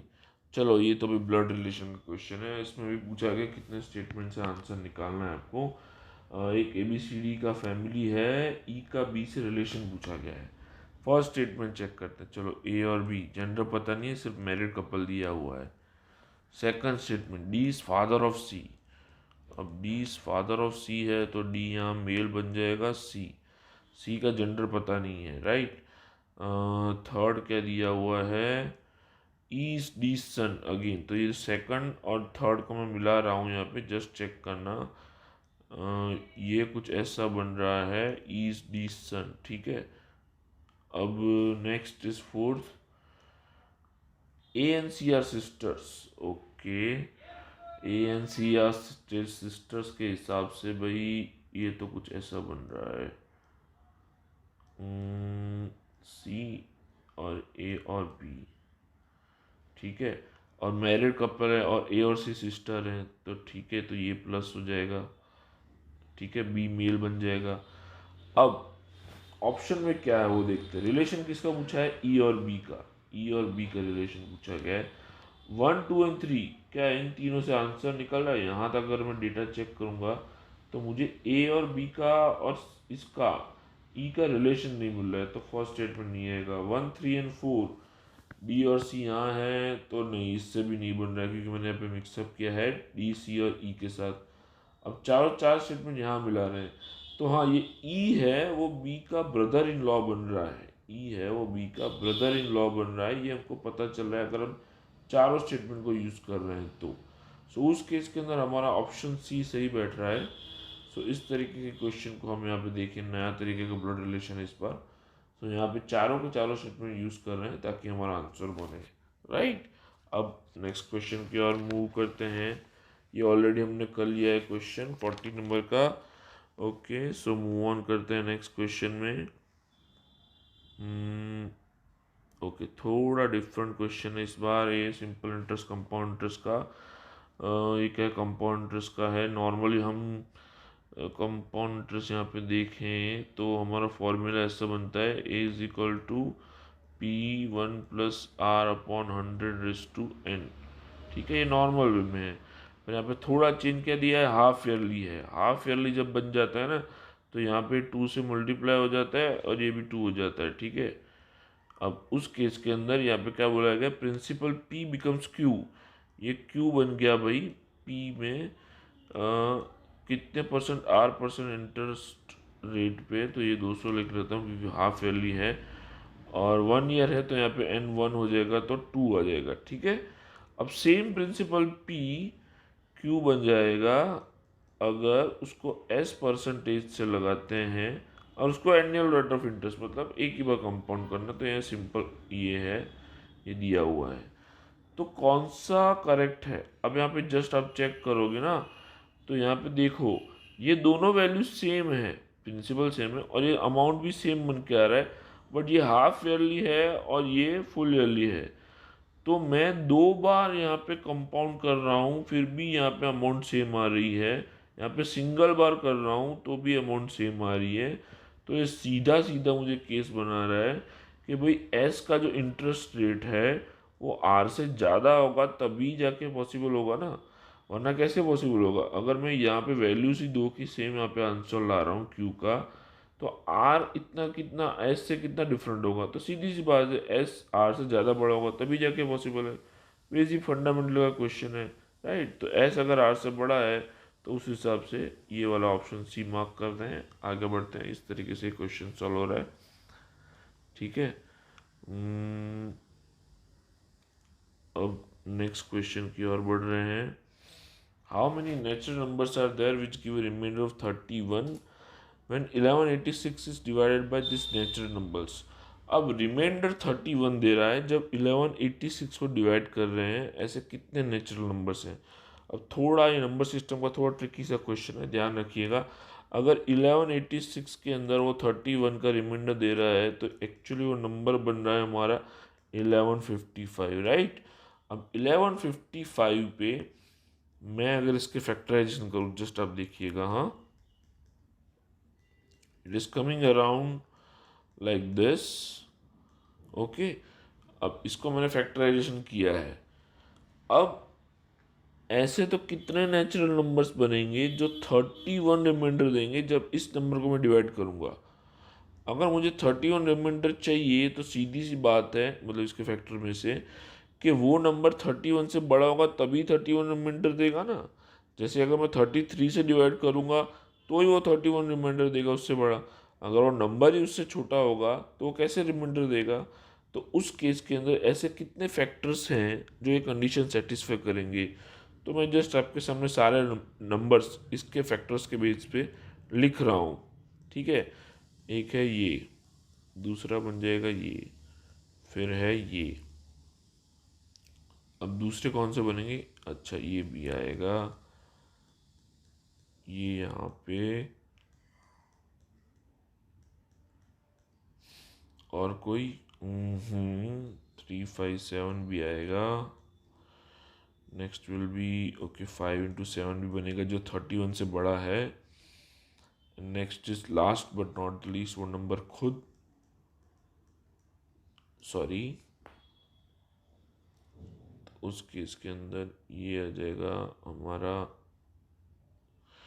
सो ये सारे नंबर्स हैं जो 31 रिमाइंडर देंगे जब 1186 को डिवाइड करेंगे, राइट। सो यहाँ पे अगर हम देखे जाएं तो ऐसे कितने पॉसिबल केसेस बने, कितने नेचुरल नंबर्स बने, 1 2 3 4 5 6 7 8 9, ऐसे 9 नंबर बन रहे हैं भाई, कि जो 31 रिमाइंडर देंगे अगर 1186 को डिवाइड करेंगे। इसी फैक्टर में से बनाने ताकि हमारा पता चल सके कौन सा डायरेक्टली इसको डिवाइड कर रहा है, ठीक है। सो ऐसे 9 केसेस बन रहे हैं, इस केस के अंदर आंसर हमारा बन रहा है 9, राइट। Okay next question 46। ये बहुत टफ क्वेश्चन है। अब देखा जाए तो क्वेश्चन कुछ छोड़ने के लिए भी बनाए होते हैं यूपीएससी ने। One of the question is this, I can say कि ये थोड़ा टफ क्वेश्चन, आप छोड़ सकते थे उसको।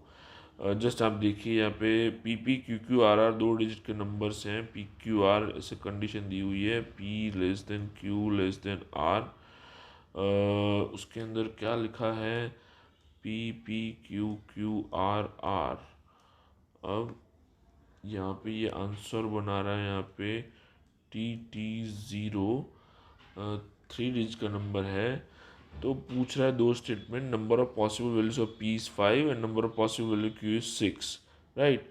अब एक सिंपल सी बात ज़्यादा ध्यान से देखोगे ना, दो दो डिजिट के नंबर है, मैक्सिमम अगर मैं 99 99 99 भी ले लेता तो भी 297 आंसर बनता। तो टी की वैल्यू 2 से ऊपर तो जा ही नहीं सकती, ठीक है। अगर मैं तीनों की सेम लेता तो, पर वो केस में नहीं ले, अगर ले रहा हूँ तो भी ये मेरा ऐसा बन रहा है कि भाई वो 297 बनता। अगर तीनों मैक्सिमम नंबर ले लेता हूँ तो सीधी सी बात है हमारा टी टी ज़ीरो जो है, मतलब टी है जो, वो ऑब्वियस सी बात है यहाँ तो 110 आएगा, मतलब टी टी ज़ीरो जो लिखा हुआ है वो, यहाँ तो वो 220 आएगा, ठीक है। क्योंकि मैं 300 जाने के लिए वो 2 डिजिट का नंबर ही नहीं बन सकता, वो पॉसिबिलिटी नहीं है।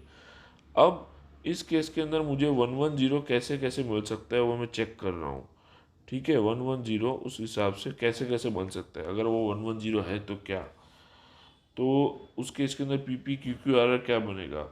सो इट विल बी 1133 एंड 66, ये केस बना, इसमें 11 बनेगा।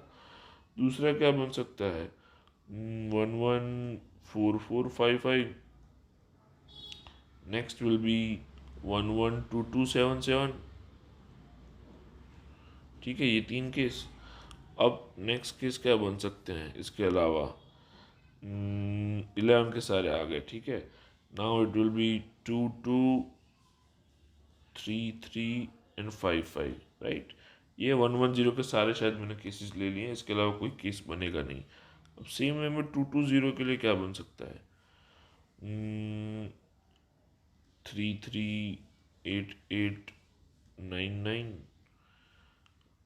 दूसरा 4 4 7 7 9 9, और एक ले सकते हैं 5 5 6 6 एंड 9 9, ठीक है। इसके अलावा मुझे नहीं लगता 1 1 0 या 2 2 0 बन सकता है, राइट। सो इस वे में अगर हम चेक करते हैं यहाँ पे, देन इट इज पी की पॉसिबल वैल्यू क्या आ रही है भाई? एक 11 है, एक 22 है, एक 33, एक 44, एक 55 है। मतलब पी की पॉसिबल वैल्यूज आ रही है 5, और क्यू की क्या आ रही है? 33, 44, 22, 88, 77, 66। क्यू की पॉसिबल वैल्यूज आ रही है 6, ठीक है। अब स्टेटमेंट है the number of possible value of P is 5, yes this is true, and possible value of Q is 6, yes this is true. वो स्टेटमेंट ट्रू। ये टफ क्वेश्चन था, छोड़ सकते थे। ठीक है, अभी आगे क्वेश्चन की ओर मूव ऑन करते हैं। देन इट इज 47 नंबर हमने करवा लिया था, 48 पे जाते हैं। What is the number of selection of 10 consecutive things out of 12 things in a circle taken in a clockwise direction? अब भाई ये सर्कल के अंदर इसने 10 कंसेक्यूटिव थिंग्स को पिकअप करना है 12 में से, तो क्लॉकवाइज डायरेक्शन में। तो सिलेक्शंस पूछे, नंबर्स, अगेन पीएनसी का क्वेश्चन है, मैं नॉर्मल मेथड से करवा रहा हूँ। 1 2 3 4 5 6 7 8 9 10 11 और ये 12, ठीक है। 10 उठाने 12 में से, तो अगर 1 से उठा रहे क्लॉकवाइज डायरेक्शन में से, तो 1 से 10, ठीक है। सेम वे नेक्स्ट रहेगा 2 से 11, 3 से 12, 4 से 1, 5 से 2, 6 से 3, 7 से 4, 8 से 5, 9 से 6, 10 से 7, 11 से 8 और 12 से 9। ये सारे के सारे आ गए, क्योंकि वापस से 1 सेकंड में वापस से एक केस आ जाएगा। तो कितने केसेस बन रहे हैं यहाँ पे? 12 केसेस बन रहे हैं भाई, कि जो कंडीशन को सेटिस्फाई करेंगे, ठीक है। ये मार्क किया। चलो आगे बढ़ते हैं भाई। चलो आज संडे है, तो आज से 10 to 10 डे पे कौन सा दिन होगा? अब भाई ये है ना क्वेश्चन, आप एक नॉर्मल 7 दिन का हफ्ता होता है, संडे से स्टार्ट करते हैं। तो इस टाइप के क्वेश्चन होते हैं डे स्पेंड करने वाले में, इसमें ये इस तरह के क्वेश्चन जो है अभी बड़ा वाला, इसको मैं अगर एग्जाम में बैठा होता तो मैं ऐसा लिख देता: 3 4 5 6 7 8 9 10। सिंपली मैं इसको 7 से डिवाइड कर लेता, क्योंकि हर 7 दिन के बाद वो साइकिल रिपीट होती। अब ये थोड़ा इसमें कैलकुलेशन आएगा, क्योंकि ये इसी तरीके से क्वेश्चन को आप नॉर्मल वे में सॉल्व कर सकते हो। बाकी अलग अलग मेथड्स हैं, पर हमें उसमें जाना नहीं है। तो अगर आप इसको डिवाइड करोगे ना, तो कुछ यहाँ पे जो मैंने कैलकुलेशन ऑलरेडी करके रखा है, तो आपको जस्ट लिख के दे रहा हूँ। 1428571428 ऐसा कुछ बन रहा है, और लास्ट में यहाँ पे रिमाइंडर 4 बचेगा आपका, ठीक है। तो संडे अगर आज है और रिमाइंडर अगर 4 है, मतलब आज से 4, उसके 4 दिन के बाद, then it will be Monday, Tuesday, Wednesday and Thursday. इस तरीके से उसका आंसर बनेगा थर्सडे, राइट। ये हमारा आंसर बनेगा इस तरीके से थर्सडेज का। Okay, next question 50. There are 3 traffic signal. Each signal changes color from green to red and then from red to green. अब 3 सिग्नल है भाई। फर्स्ट ग्रीन टू रेड जा रहा है और फिर रेड टू ग्रीन आ रहा है, ये हमारा कुछ दिया हुआ है। जो पहला वाला है वो 25 सेकंड ले रहा है, दूसरा वाला है वो 39 सेकंड ले रहा है, और जो तीसरा वाला है वो हमारा 60 सेकंड ले रहा है। अब जस्ट चेक करो कि क्या कर रहा है क्वेश्चन में। बोल रहा है ग्रीन से रेड जाने के लिए इतना टाइम ले रहा है। So duration for green to red colours are the same, ठीक है, सेम ही है हर एक का। 2 बजे सब हर एक सिग्नल ग्रीन है, तो अब नेक्स्ट ग्रीन साथ में कब होगा? जब ऐसा सिग्नल वाला आता है ना क्वेश्चन, सिंपल है ये, हम उसको एलसीएम निकालते हैं। तो 25, 13 और 60 का जब आप एलसीएम निकालोगे ना, तो वो बन जाएगा हमारा 3900। या एलसीएम फाइंड कर लेना, आराम से मिल जाएगा। मतलब ग्रीन टू रेड जाने के लिए वो हमारा बनेगा 3900 सेकंड्स। ये इतने सेकंड के बाद वो रेड बन जाएंगे साथ में। अब वापस रेड से ग्रीन जाने के लिए वापस 3900 होगा, तो रेड टू ग्रीन के लिए वापस से 3900 सेकंड्स। तो टोटल 78, जस्ट सेकंड, 7800 सेकंड्स लगेंगे उसको ये साइकिल के आने के लिए, ग्रीन रेड ग्रीन के लिए। अब 7800 सेकंड्स हैं, तो उसको मिनट में कन्वर्ट करते हैं, तो वो कुछ बनेगा हमारा 130 मिनट्स 60 से डिवाइड करने के बाद। ठीक है। सो इनिशियली वो 2 बजे हुआ था ग्रीन, वापस से ग्रीन आने के लिए 130 मिनट्स चाहिए। तो 130 मिनट्स अगर 2 बजे के बाद चेक करोगे तो इट विल बी 4 o'clock और 10 मिनट्स ये होगा। तो उस हिसाब से इस क्वेश्चन का आंसर हमारा बढ़ेगा 4:10। बी ऑप्शन है, मार्क करो, आगे बढ़ो। ठीक है। सो आगे बढ़ने से पहले मैं जस्ट आप सब लोगों को बताना चाहता हूँ कि हमारे टेलीग्राम चैनल जो कि यूपीएससी सीएससी वाई है, जिसका नाम है आप अपने स्क्रीन पे देख सकते हैं, वहाँ पे हमने ऑलरेडी पीडीएफ शेयर किया हुआ है, जहाँ पे सारे सी सेट के रिलेटेड फार्मूलाज एक डॉक्यूमेंट में है, प्लस आपको अदर इन्फॉर्मेशन भी इसी टेलीग्राम चैनल पर मिलती रहेगी। तो कृपया करके इसे ज्वाइन कीजिए, सो आपको मोर इन्फॉर्मेशन इसके रिगार्डिंग मिलती रहे। सो नेक्स्ट क्वेश्चन 54 पे हम आगे बढ़ रहे हैं। यहाँ पे क्वेश्चन में दिया गया है that 40 children are standing in a circle and one of them, say child 1 has a ring, और रिंग क्लॉकवाइज पास कर रहे हैं। चाइल्ड 1 2 को दे रहा है, 2 4 को दे रहा है, 4 7 को दे रहा है, ऐसे आगे बढ़ते जा रहा है। तो कितने चेंजेस के बाद चाइल्ड 1 के पास वापस रिंग आएगा? तो यहाँ पे जो डेटा दिया है मैं उसको लिख रहा हूँ जस्ट। 1 2 के पास जा रहा है, 2 से 4, 4 से 7, इस वे में वो आगे बढ़ रहा है, राइट। सो यहाँ पे डिफरेंस देखो, ये 1 का डिफरेंस, यहाँ पे डिफरेंस 2 का, यहाँ पे 3 का। तो ऐसे आगे बढ़ेगा तो 7 से 4 का डिफरेंस 11 आएगा। ठीक है, ऐसे आगे मूव ऑन करता जाएगा। ये 11 से फिर जाएगा 16, नेक्स्ट इट विल बी 22, 29, 37। अब 37 आने के बाद वो 40 पे रुक के वापस से 1 से शुरू करेगा। सो 37 के बाद जो डिफरेंस के हिसाब से आ रहा है, that will be 6, then it will be 16, फिर आएगा 27, फिर 39, अगेन 39 40, उसके बाद अगेन डिफरेंस के हिसाब से आएगा 12, फिर 26, और लास्ट में आ जाएगा 1 पे। तो अगर आप इसको गिनेंगे ना तो टोटल नंबर आएगा यहाँ पे कितने अटेम्प्ट्स के बाद, चेंजेस के बाद, 15 चेंजेस के बाद वापस चाइल्ड 1 के पास वो रिंग आ जाएगी। तो इस तरीके से नॉर्मल क्वेश्चन था, जस्ट हमें कैलकुलेट करना था कितने नंबर ऑफ चेंजेस होंगे। बहुत इजी क्वेश्चन था। आगे बढ़ते हैं। ओके, अब इस ये क्वेश्चन थोड़ा टफ है। मिडल टर्म फाइंड करनी है सीक्वेंस की, जरा देख लो यार, ये पूरी ABCD रिवर्स ऑर्डर में लिखी गई है, वो भी उसमें भी। Just look at this, Z Y X X, मतलब ये 2 बार है, ये 3 बार है, ये 4 बार है, ये 5 बार है। इस तरीके से आगे बढ़ेंगे तो ये 27 बार होगा। इतनी बड़ी सीक्वेंस है, तो मुझे फाइंड करना मिडल टर्म कौन सा है इस सीक्वेंस में। अब जस्ट एक मुझे तो यही नहीं पता कि सीरीज के अंदर टर्म्स कितने हैं, तो मैं टर्म्स फाइंड कर रहा हूँ। ठीक है, जस्ट उसका फॉर्मूला PDF में ऑलरेडी शेयर किया गया है टेलीग्राम ग्रुप में, check it out. So number of terms अगर मुझे फाइंड करने हैं, देन उस केस में यहाँ पे अगर मैं टोटल अगर मैं दिखाऊँ, देन विल बी n+1/2 होता है अगर वो फर्स्ट 1 से शुरू होता है तब, राइट। पर यहाँ पे 1 नहीं है, तो उसके लिए मैं क्या कर रहा हूँ वो देख लीजिएगा। सो अगर 1 से लेकर 27 होता है तो 27 × 28/2 it will B, okay, it will B 378।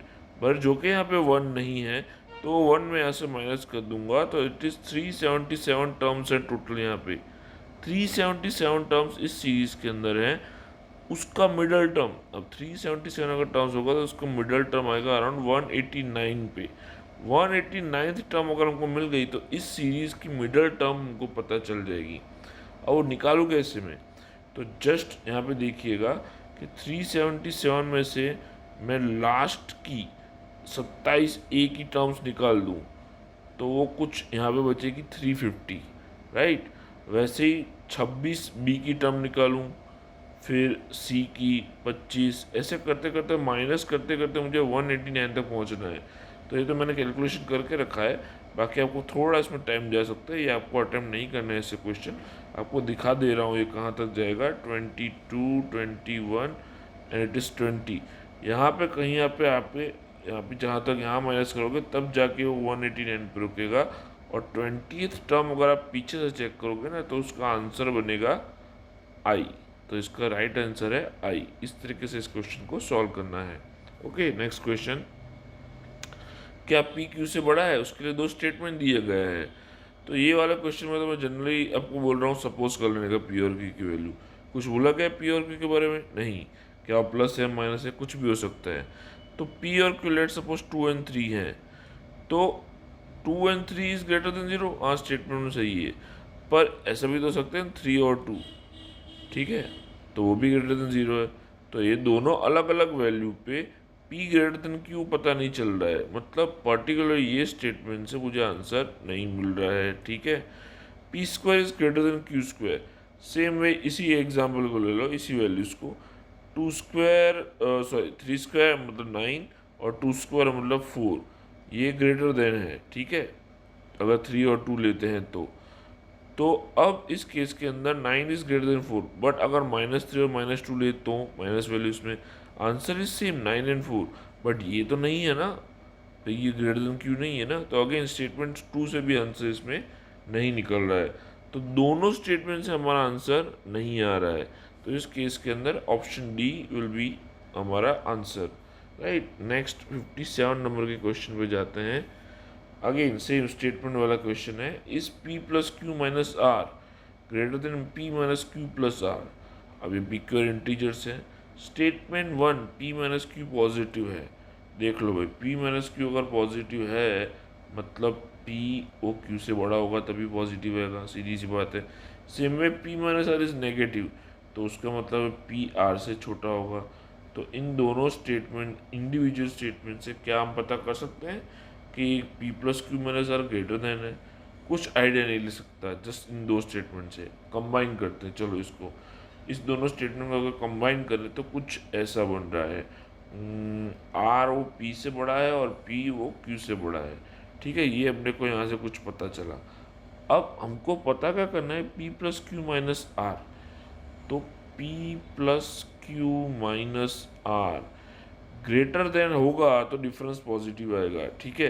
तो मैं यहाँ पे क्या कर रहा हूँ, इसका डिफरेंस लेता हूँ किससे, p minus Q plus R से। अगर मैं इस ब्रैकेट को ओपन करके इसको सॉल्व करूँगा ना तो it will B 2q minus 2r। अगर ये ग्रेटर देन आ गया तो मैं बोल सकता हूँ कि भाई हाँ ये ग्रेटर देन है, बट अभी इसका मतलब क्या हुआ, क्यू आर से बड़ा है। ये 2q माइनस 2r पॉजिटिव का मतलब क्यू आर से बड़ा है। क्या क्यू आर से बड़ा है, नहीं, ये चेक करो यहाँ पे क्या है, नहीं है ना बड़ा, आर ओ क्यू से बड़ा है, मतलब आंसर मिल रहा है कि p plus Q minus R greater नहीं है इससे, बट कब, जब दोनों स्टेटमेंट का यूज़ किया तब।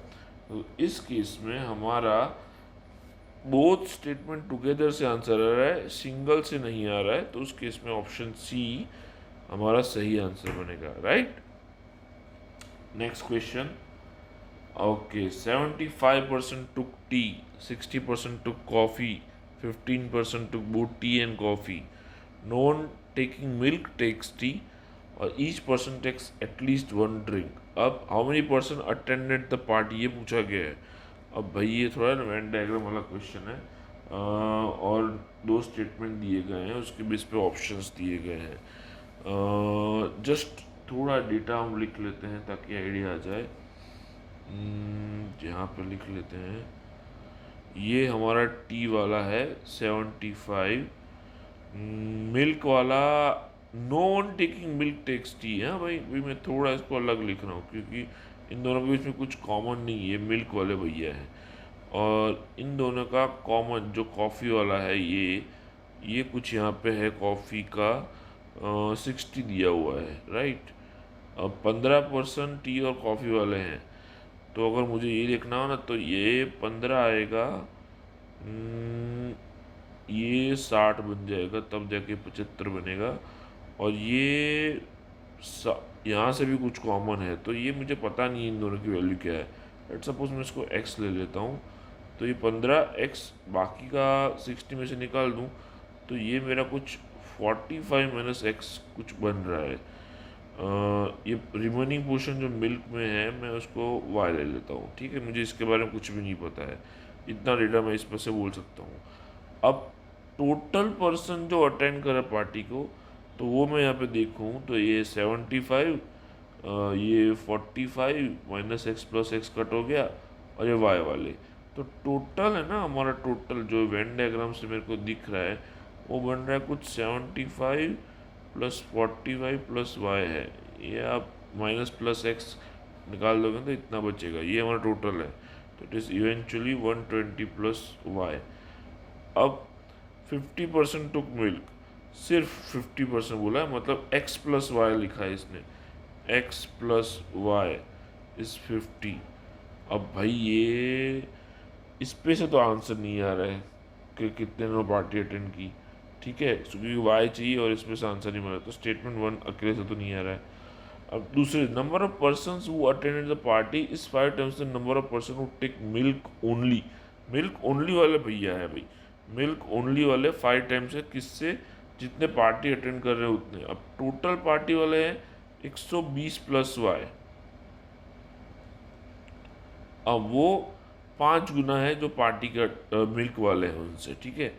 ये बना अपना, ये कुछ ऐसा बन रहा है, तो उस हिसाब से मेरा वाई जो सिर्फ मिल्क ओनली वाले हैं उस मैंने उसको निकाल के दे रहा हूँ 30।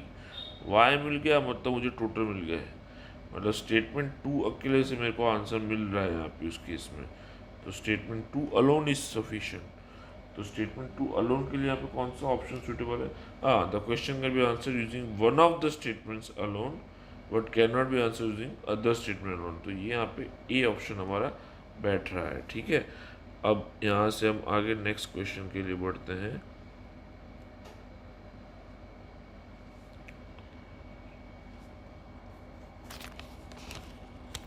ओके, ये कुछ कंसीडर 3 डिजिट नंबर, वो पूछ रहा है हमको कि what is the number, number पता करना है 3 डिजिट का। Sum of the digits of the number is equal to the product of the digit. अब ये स्टेटमेंट जो है ना उसके बेस पे मैं आपको बता रहा हूँ कौन कौन से ऐसे नंबर्स होंगे जहाँ पे sum of the digits of the number is equal to the product of the digits. अब ये ऐसे तो बहुत सारे नंबर होते हैं, जनरली ये याद रखना होता है, पर तो भी आपको बता देता हूँ 1 2 3। इसमें आप चेक करो ना तो sum of the digits equal to the product of the digits बन जाएगा। 1 2 3 सेम में 1 3 2 में भी आता है, 2 3 1 में आता है, 2 1 3 में आता है, 3 1 2 में आता है, 3 2 1 में आता है। इन सारे केसेस के अंदर ये बन रहा है भाई स्टेटमेंट वन के हिसाब से। पर क्या हम नंबर फाइंड कर पा रहे हैं ना भाई, अकेले स्टेटमेंट वन से तो नहीं आ रहा है। अब second, statement two number is divisible by the sum of digits of the number. इन केसेस में भी यही होता है भाई। अगर मैं नंबर ले लूँ, let suppose 132, number is divisible by the sum of the digits. अब इसका सम करो तो होगा 6, डिविजिबल है, हाँ है 22 से। एक ये नंबर है। चलो दूसरा कोई ऐसा नंबर मिलता है, चलो 312 उठाते हैं, सेम है ना, इसको आगे पीछे कर दिया है, अगेन यहाँ पे 6 से डिवाइड करूँगा वो भी डिविजिबल होगा, वो आएगा 52, ठीक है। ऐसे एक और नंबर मिल सकता है 630 ले लो, और 630 इस पर कितना होगा, 9 से डिविजिबल करो उसको, हाँ ये भी होता है, ठीक है। तो अकेले स्टेटमेंट टू से भी वो नंबर नहीं मिल रहा है 3 डिजिट वाला, तो ये भी नहीं है। दोनों को कंबाइन करके कुछ नहीं, उसमें भी केसेस बढ़ जाते हैं। तो सारे हमने ऑप्शंस चेक कर लिए, उसके हिसाब से हमको आंसर तो नहीं मिल रहा है। तो question can not be answered using both the statement together, ठीक है। नंबर सिस्टम के बहुत क्वेश्चन भर भर के दिए हैं। ओके, एज वाला क्वेश्चन है, अगेन डेटा सफिशिएंसी थोड़ा है, और स्टेटमेंट्स चेक कर लेते हैं क्या है। A B C D E 5 children दिए हैं, two successive ages differ by two. तो अगर मान लो ये 2 होता तो ये 4 है, ये 6 है, 8 है, 10 है, ऐसा कुछ वो बोलना चाहता है। What is the age of the youngest child, youngest child की एज पूछी है। तो भाई मैं इसको ए ले लेता हूँ, तो ये +2 हो जाएगा, ये +4 हो जाएगा, ये +6 हो जाएगा, ये A+8 हो जाएगा। Age of the eldest, eldest ये रहा A+8, वो 3 टाइम्स है यंगेस्ट के, 3 टाइम्स ए। तो क्या बन रहा है इससे, ए 4। यंगेस्ट की एज मिल गई, हाँ भाई मिल गई। चलो स्टेटमेंट 1 से आंसर मिल रहा है। Second statement, average age of children is 8। Average in पांचों का देखो ना, तो ये एवरेज है, वो 8 दिया है, और ये 8 है और डिफर बाय 2 है, तो मिल जाएगा ये 6, ये 4, ये 10, ये 12, खत्म। एवरेज दिया हुआ इसलिए। तो क्या मुझे निकालना है, यंगेस्ट, यंगेस्ट की मिल गई मुझे 4 अगेन, इससे भी आंसर निकल रहा है। ठीक है, दोनों से इंडिविजुअली से आंसर निकल रहा है। सो आइदर स्टेटमेंट अलोन से हमारा आंसर बन रहा है। ठीक है, move on to the next question. Okay, कहाँ है मैथ्स रीजनिंग के क्वेश्चंस। ओके, यहाँ पे in an exam maximum marks for each of the 4 papers. PQRS के 4 पेपर हैं, 100 मार्क्स के ईच हैं। उसको बोला गया है कि student can score 99% in an different ways. तो एन की वैल्यू, अब भाई ये थोड़ा ट्रिकी है, इसके अंदर बहुत सारी कंडीशन लगती हैं। आप जस्ट चेक कर लीजिए, एग्जाम में छोड़ने लगा क्वेश्चन है, जैसे आपको दिखा दे रहा हूँ। 400 मार्क्स का क्वेश्चन है, तो टोटल 400 बना, 99% मार्क्स मतलब 396 मार्क्स होगा इसका। 99% मतलब वो 396 उसको अगर स्कोर बनाना है यहाँ पे, तो वो कितनी अलग तरीके से बना सकता है। मतलब उसको 4 मार्क्स छोड़ने हैं, तो वो 4 मार्क्स कैसे छोड़ सकता है, 4 मार्क्स छोड़ने के उसके पास कितने अलग अलग तरीके हैं। तो एक तरीका तो ये हुआ 4-0-0-0, एक पेपर में उसने 96 स्कोर किया, बाकी के तीनों में उसने 100 स्कोर किया। ठीक है, तो ऐसा एक तरीका यहाँ पे मिला मेरे को। ठीक है, तो ये 3 भी अंदर अंदर अलग अलग तरीके से अरेंज हो सकते हैं, राइट। सो इस केस के अंदर PNC लगाने के बाद 4 फैक्टोरियल डिवाइड बाय 3 फैक्टोरियल, क्योंकि ये 0-0-0 भी अंदर अंदर इंटरचेंजली चेंज हो सकते हैं। सो उस केस में 4 पॉसिबल वेज आ सकती है, राइट। अब नेक्स्ट दूसरा केस बताता हूँ। एक ऐसा ही एक 3-1-0-0 है, सेम 4 फैक्टोरियल, और ये दो अंदर अंदर रेंज 2 फैक्टोरियल, ये बना 12। अब ऐसे सारे केसेस लिख दे रहा हूँ और आपको जस्ट उसके हिसाब से देखना है। सॉरी, अगेन इसमें भी 12 बनेगा।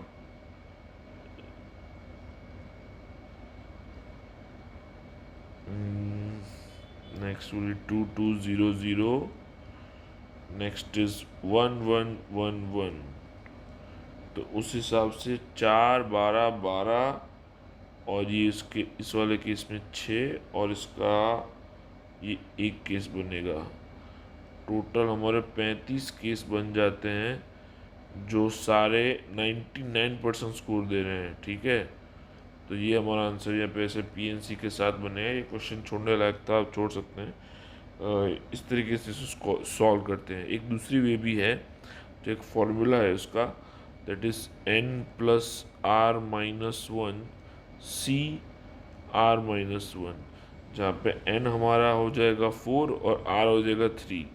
ठीक है, अब उस केस के अंदर हमारे जो बन रहे हैं ना केस, तो वो हो जाएगा हमारा 7C3। तो आंसर हमारा इस केस में भी 35 ही आएगा। ये थोड़ा डिफिकल्ट है, इसलिए आप जाने दे सकते हैं इसको। नेक्स्ट, एक फ्लैग है, has to be design with 4 horizontal strips using some or all other colours, red, green and yellow. अब भाई एक फ्लैग बनाना है ऐसा। ठीक है, 1 2 3 और ये चौथा वाला। ठीक है, सॉरी, ओके 4 है। अब उसको रेड, ग्रीन या येलो, इन 3 कलर से उसका यूज़ करना है यहाँ पे। Number of different ways in which this can be done so that no two adjacent strips have same colour. अगर यहाँ रेड है तो यहाँ रेड नहीं होना चाहिए, अगर यहाँ येलो है तो यहाँ येलो नहीं होना चाहिए, ऊपर भी येलो नहीं होना चाहिए। समझ गया? मतलब एक जैसे कलर आगे पीछे नहीं होने चाहिए कोई भी स्ट्रिप पे। तो ऐसे कितने अलग अलग तरीक़ों से कर सकते हैं। तो अगर फर्स्ट स्ट्रिप में अगर मैं ध्यान रखूँ तो यहाँ पे मेरे पास चॉइसेस कितनी है, 3 चॉइसेस। ठीक है, अब एक यहाँ पे कलर चूज़ हो गया तो उस कलर के अलावा मेरे पास चॉइसेस यहाँ पे कितनी बचेगी, 2। सेम वे यहाँ पे 2, और लास्ट कलर में भी मेरे पास 2 ही चॉइसेस बचेंगी। तो नंबर ऑफ वेज पीएनसी के हिसाब से बनेगा 3 × 2 × 2 × 2। ये हमारा आंसर बन जाएगा 24। ठीक है, सी इसका आंसर है। मार्क करते हैं, आगे बढ़ते हैं। ये क्वेश्चन थोड़ा मेंसुरेशन का है, थोड़ा ध्यान रखिएगा इस पे। 4 मीटर और 2.2 मीटर की है, एक रेक्टेंगुलर फ्लोर है और उसमें टाइल्स लगानी है 140 सेंटीमीटर और 60 सेंटीमीटर की। अब प्लीज़ ध्यान रखिए वो मीटर में है, तो मैं उसको पहले कन्वर्ट कर लेता हूँ। ये 400 और ये 220।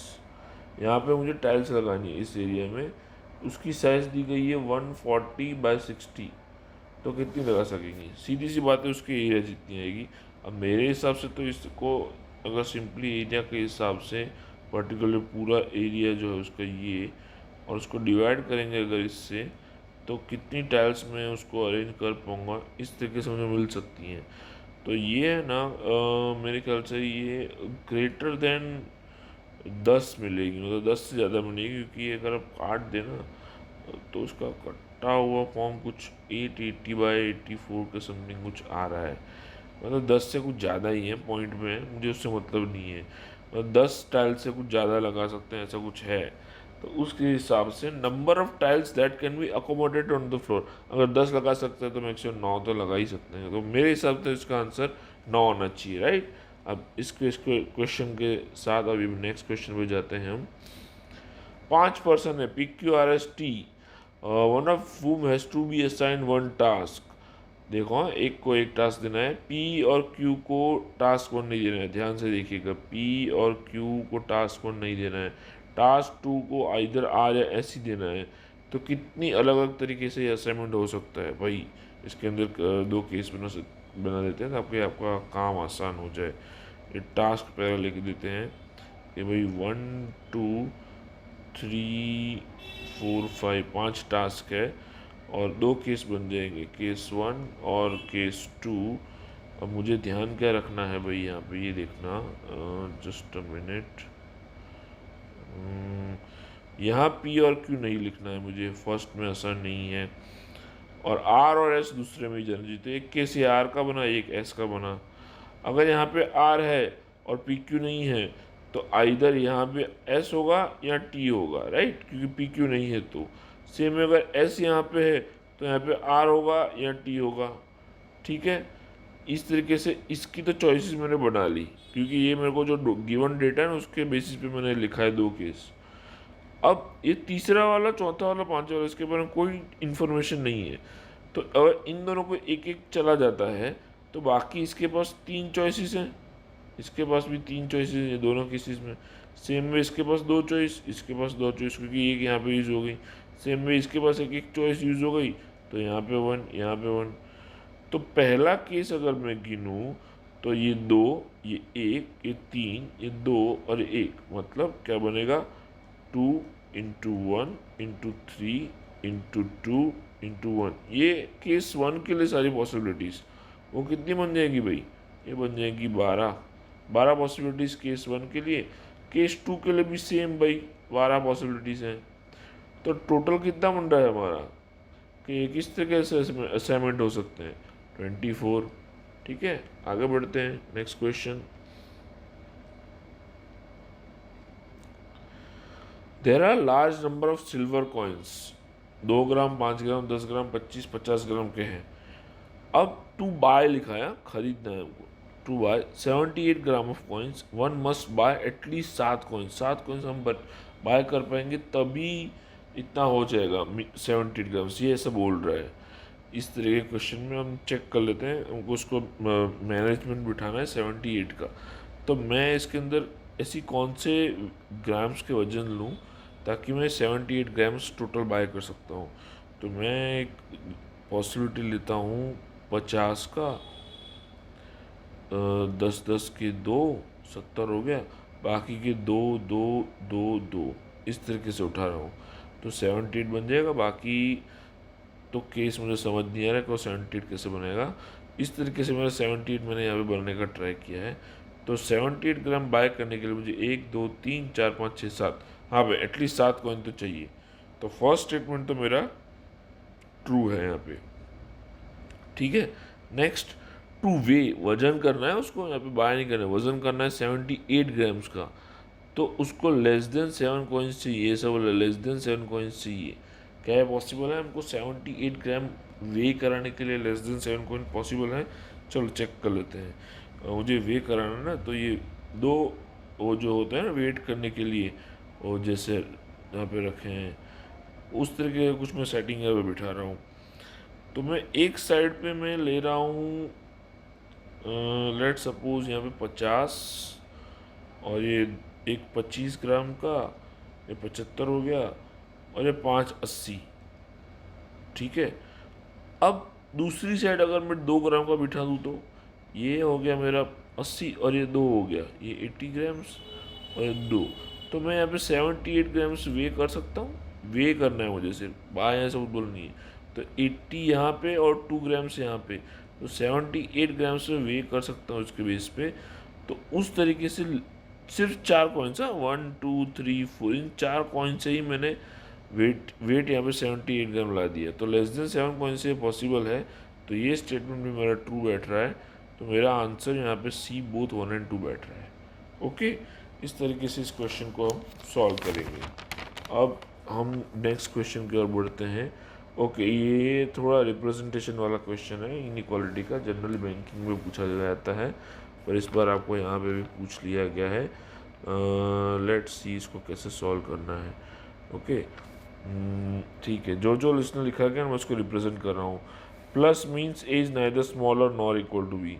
अब आप जस्ट चेक करते जाइएगा, इसको मैं ऐसे रिप्रेजेंट करें, ए ग्रेटर देन बी, ठीक है। Next is not greater than B, तो लेस देन या इक्वल टू बी हो सकता है। ये वाला ग्रेटर देन और इक्वल टू बी बन सकता है, क्योंकि ये बोला है नॉट स्मॉलर, तो इक्वल भी हो सकता है, बड़ा भी हो सकता है। सेम डिवाइड में ए लेस देन बी, क्यों यहाँ पे इक्वल टू नहीं लिखा? क्योंकि नाइदर ग्रेटर नॉर इक्वल लिखा इसलिए, राइट। और लास्ट वाले में उसी तरीके से ए ग्रेटर देन बी आ रहा है। ओके, अब ये 5 सिंबल के मैंने 5 रिप्रेजेंटेशन दे दिए। अब जो मुझे स्टेटमेंट में दिया गया है P इंटू क्यू, तो उसके ऊपर जो रिप्रेजेंटेशन दिया हुआ है ना, उसके बेसिस पे मैं यहाँ पे लिख दे रहा हूँ कि भाई ये P greater than equal to Q, P less than और equal to T, T less than R, और R इक्वल टू S, क्योंकि प्लस और माइनस दोनों है क्या। Just a minute, a plus और minus is neither smaller not, sorry मैं यहाँ पे मेरी गलती हो गई, ये इक्वल टू आएगा, because neither smaller neither greater मतलब इक्वल टू भी आता है। तो यहाँ पे आर इक्वल टू एस बन जाएगा, ठीक है। सब इस केस के हिसाब से जो स्टेटमेंट दिया हुआ है, मुझे चेक करना है कौन सा कंक्लूजन सही है। अगर मैं इसको पूरा एक ही सेंटेंस में रिप्रेजेंट करूँगा तो कुछ ऐसा बनेगा मेरा sentence, R equal to S greater than T greater than equal to P और greater than equal to Q. अब कंक्लूजन 1, क्या क्यू प्लस और माइनस टी है, मतलब क्यू इक्वल टू टी है? नहीं, हो भी सकता है नहीं भी हो सकता है भाई, यहाँ सिंबल ग्रेटर देन का है। तो कंक्लूजन 1 तो फॉलो नहीं हो रहा है, not necessarily. S plus Q मतलब S greater than Q, S Q से बड़ा है, हाँ बड़ा है। तो कंक्लूजन 2 सही है, कंक्लूजन 1 सही नहीं है। तो मेरे हिसाब से तो यहाँ पे आंसर 2 आ रहा है। तो जो आंसर है ओनली कंक्लूजन 2 फॉलो से इनइक्वालिटी का क्वेश्चन है, जनरल बैंकिंग में आता है। ओके ओके, नेक्स्ट क्वेश्चन पे मूव ऑन करते हैं।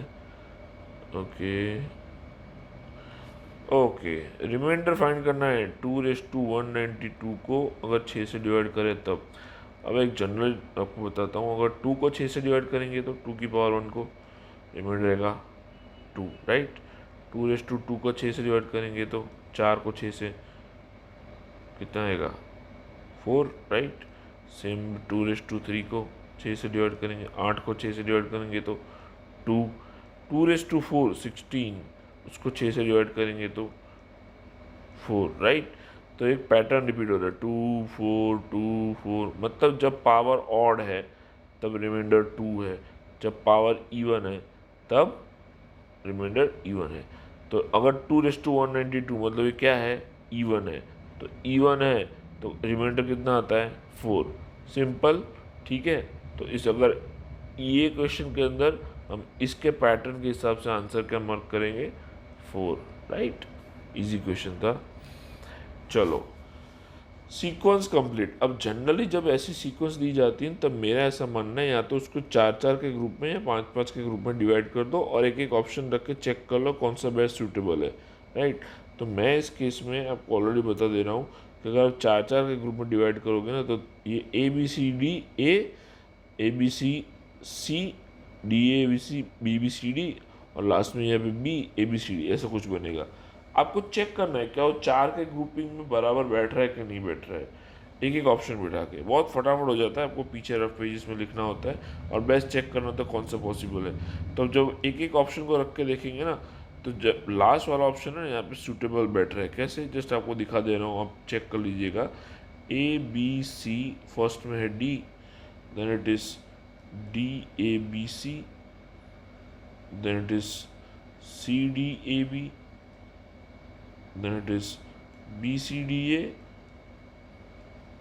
और लास्ट में ABCD। ये मैंने 4 4 के ग्रुप में डिवाइड किया है इसको, यहाँ से ये 4 ये 4 4 ये 4 और ये 4। अभी मेरे को एक पैटर्न दिख रहा है यहाँ पे सेट हो रहा है तो उसके हिसाब से ये सही बैठ रहा है, ठीक है। तो ये और ये जहाँ पे ब्लैंक स्पेस है ना तो उसके हिसाब से ये सही बैठ रहा है। 5 5 पे करेंगे तो भी सेट हो जाएगा, इसलिए कंपैरेटिवली इजी क्वेश्चन है, राइट। ओके, नेक्स्ट क्वेश्चन पे बढ़ते हैं। Again number system, ABCD 2 digit के नंबर हैं। अगर ABCD को मल्टीप्लाई करो तो उसका आंसर बोल रहा है वो 3 डिजिट का नंबर बन रहा है DEF, ओके।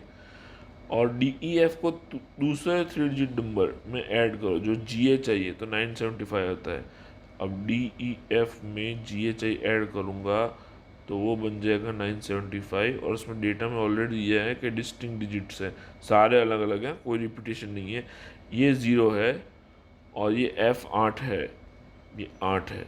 तो मेरा डेटा कुछ जैसा बन रहा है D08GHI। अगर मुझे यहाँ पे 975 लाना है तो मतलब I को मुझे यहाँ पे 7 रखना पड़ेगा, तभी जाके वो बात यहाँ पे 5 पे आएगा और 1 कैरी बनेगा, ठीक है। तो उस हिसाब से मेरा I 7 बन रहा है, 1 + 0 उसको 7 बनाना है, ठीक है। तो H तभी मेरा 6 बनेगा, राइट, क्योंकि 6 + 1 7 बनेगा। अब यहाँ पे देखना सब के सब अलग हैं। अब 9 बनाना है, 9 में अलग अलग तरीके से बना सकता हूँ, 9 + 0 8 + 1 7 + 2 6 + 3। बट क्योंकि ये 7 6 8 0 ये सब यूज़ हो चुके हैं और पॉसिबल कंडीशंस तब एक ही बच रही हैं, यहाँ D और G 4 और 5 होंगे तभी ये सेटिस्फाई करेगा 9, वरना वो नहीं करेगा। तो 4 और 5 दोनों में से कुछ भी हो सकता है, D and G। अब देख लो 4 5 6 7 8 और 0 यूज़ हो गए, बच्चा कौन सा 1 2 3, ठीक है। और वो हमारा केस जो इसके अलावा जो नंबर है जो हमारे ये वाले डिजिट्स वही है ABC। मुझे यहाँ पे पता नहीं करना कौन सा क्या है, मुझे सिर्फ इतना पता करना तीनों का एडिशन क्या है। तो तीनों का एडिशन ये रहा, तीनों में से कोई भी हो सकता है ABC। जैसे एडिशन चेक करो, A + B + C 6 आएगा, ठीक है। हमको फाइंड नहीं करना है, सिर्फ एडिशन लाना है, हो जाएगा, ठीक है। ओके, 5 कैंडिडेट्स हैं PQRST। 2 statements are true and 1 statement is false, ये कुछ बोला गया है। तो उसके बेस पे हमको कुछ निकालना है कि कौन सा कंक्लूजन हम बना सकते हैं।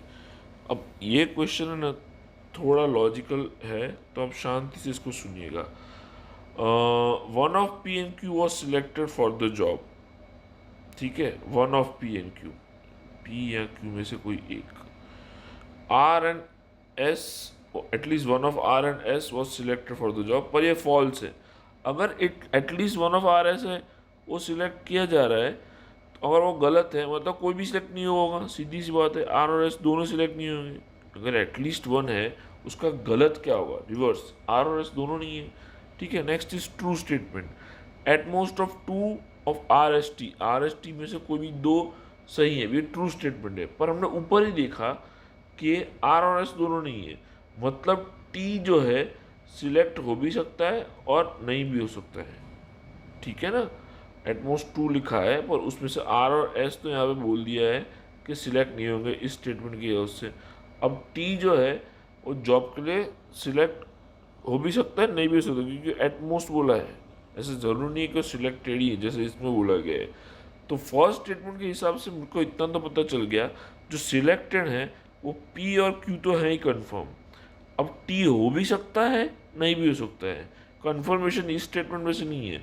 तो अगर होता है तो पी टी होंगे या क्यू टी होंगे, ठीक है। अगर होंगे तो, नहीं होंगे तो ये दो, ये हमारे पास पॉसिबल कंडीशन है कि कौन कौन सिलेक्ट हो सकता है जॉब के लिए, राइट। अब at least 4 were selected for the job, क्या 4 सिलेक्ट हो रहे हैं, नहीं भाई 3 ही हो रहे हैं, ठीक है।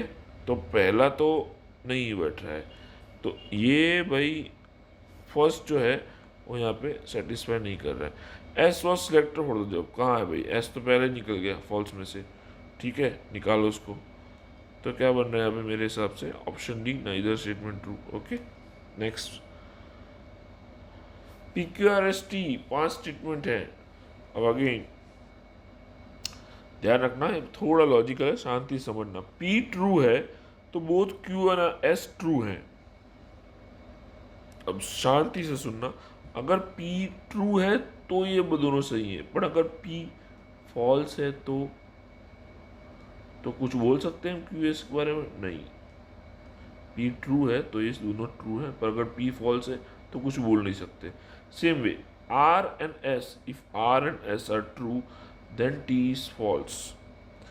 तो अगर कोई एक फॉल्स हुआ तो मतलब आर या एस दोनों में से कोई एक फॉल्स हुआ तो क्या हम टी के बारे में कुछ बोल सकते हैं, कुछ नहीं बोल सकते, राइट।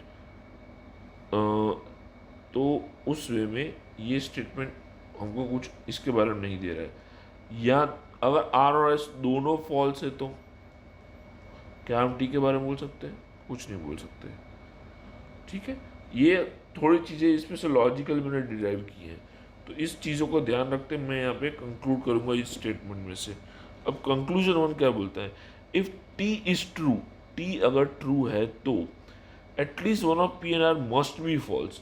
अगर टी फॉल्स है तो ये हम बोलेंगे ये वाला सिचुएशन, अगर टी ट्रू है तो ये वाला पूछ रहा है कि ये बन रहा है कि नहीं।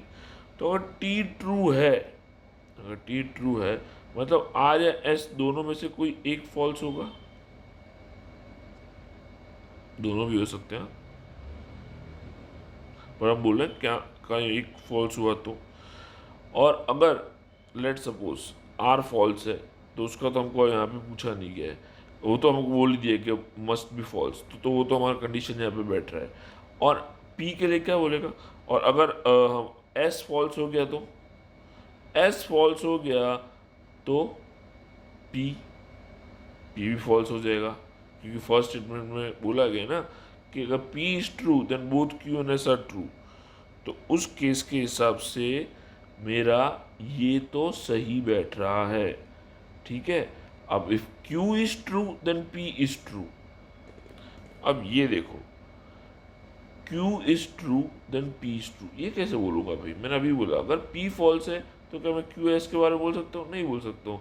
तो अगर क्यू ट्रू है तो क्या पी ट्रू होना ज़रूरी है, नहीं, ऐसे ज़रूरी नहीं है, पॉसिबल नहीं भी हो सकता है, ठीक है, नॉट नेसेसरी।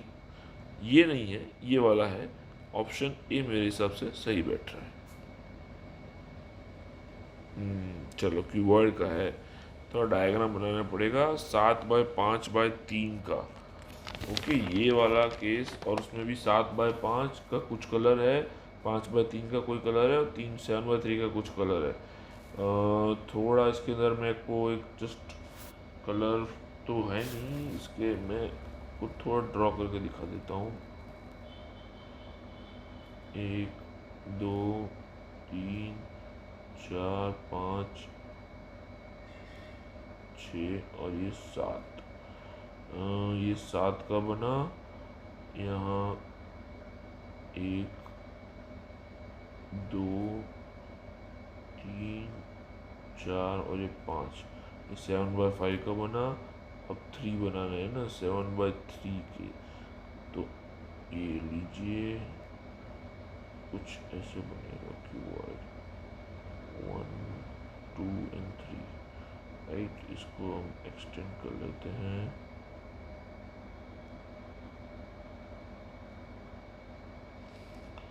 यहाँ पे 3 का बना, अब यहाँ पे 5/3 का, ये जो होगा 5/3 का ही होगा, राइट। ये कुछ यहाँ पे ऐसे बनेगा। यहाँ पे 3D में कुछ इश्यूज आ रहे हैं, ओके जस्ट मिनट। कुछ ऐसे बनेगा। ये फ्रंट में यहाँ पे रेड कुछ है, यहाँ कुछ ब्लू है और यहाँ कुछ ग्रीन है, ऐसा लिखा हुआ है। अब जो कलर्स दिए हैं उसके हिसाब से 7/5 ये हमारा है, रेड है, 5/3 ग्रीन है और 7/3 ब्लू है। ये कुछ दिया हुआ है। मैं यहाँ पे थोड़ा कलर चेंज कर लेता हूँ।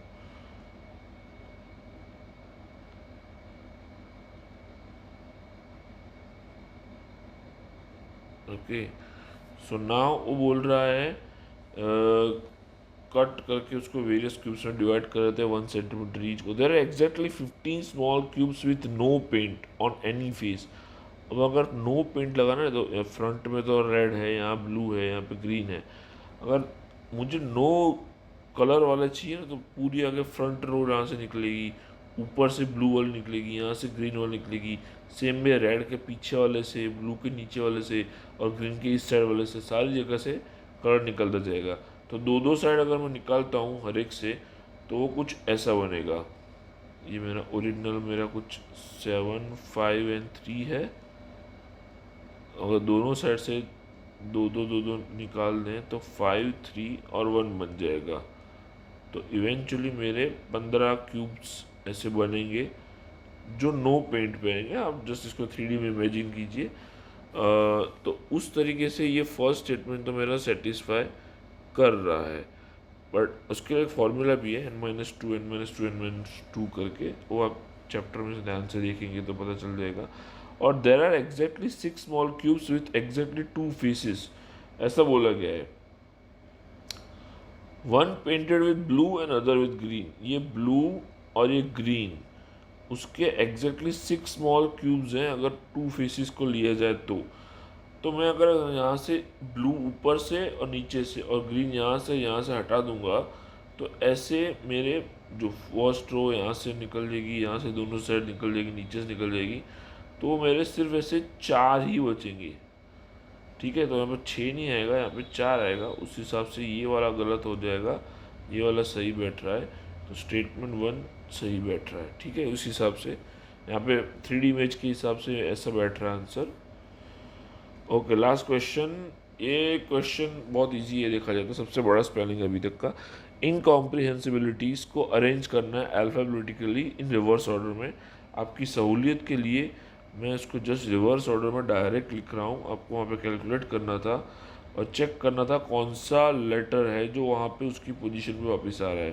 तो इसका अगर अल्फ़ाबेटिकली अरेंज करेंगे ना रिवर्स में तो कुछ ऐसा लिखने को आ रहा है, वो TSRPONNML। आई कितने हैं भाई, 5 आई हैं, 1 2 3 4 5 आई। उसके बाद H, उसके बाद E और C और B।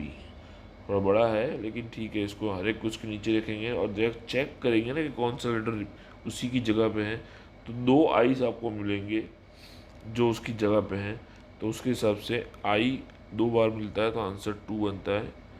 ये रहा हमारा लास्ट क्वेश्चन सॉल्व करके। तो इस तरीके से हमने पूरा पेपर सॉल्व कर दिया। ओके, तो ये था कंप्लीट सी सेट 2023 का सॉल्यूशन। आप प्लीज़ हमारे टेलीग्राम ग्रुप को भी ज्वाइन कीजिए, जिसका लिंक यहाँ पे मेंशन्ड है, जहाँ आपको यूपीएससी रिलेटेड सारी इन्फॉर्मेशन मिलती रहेगी। Thank you, thanks a lot.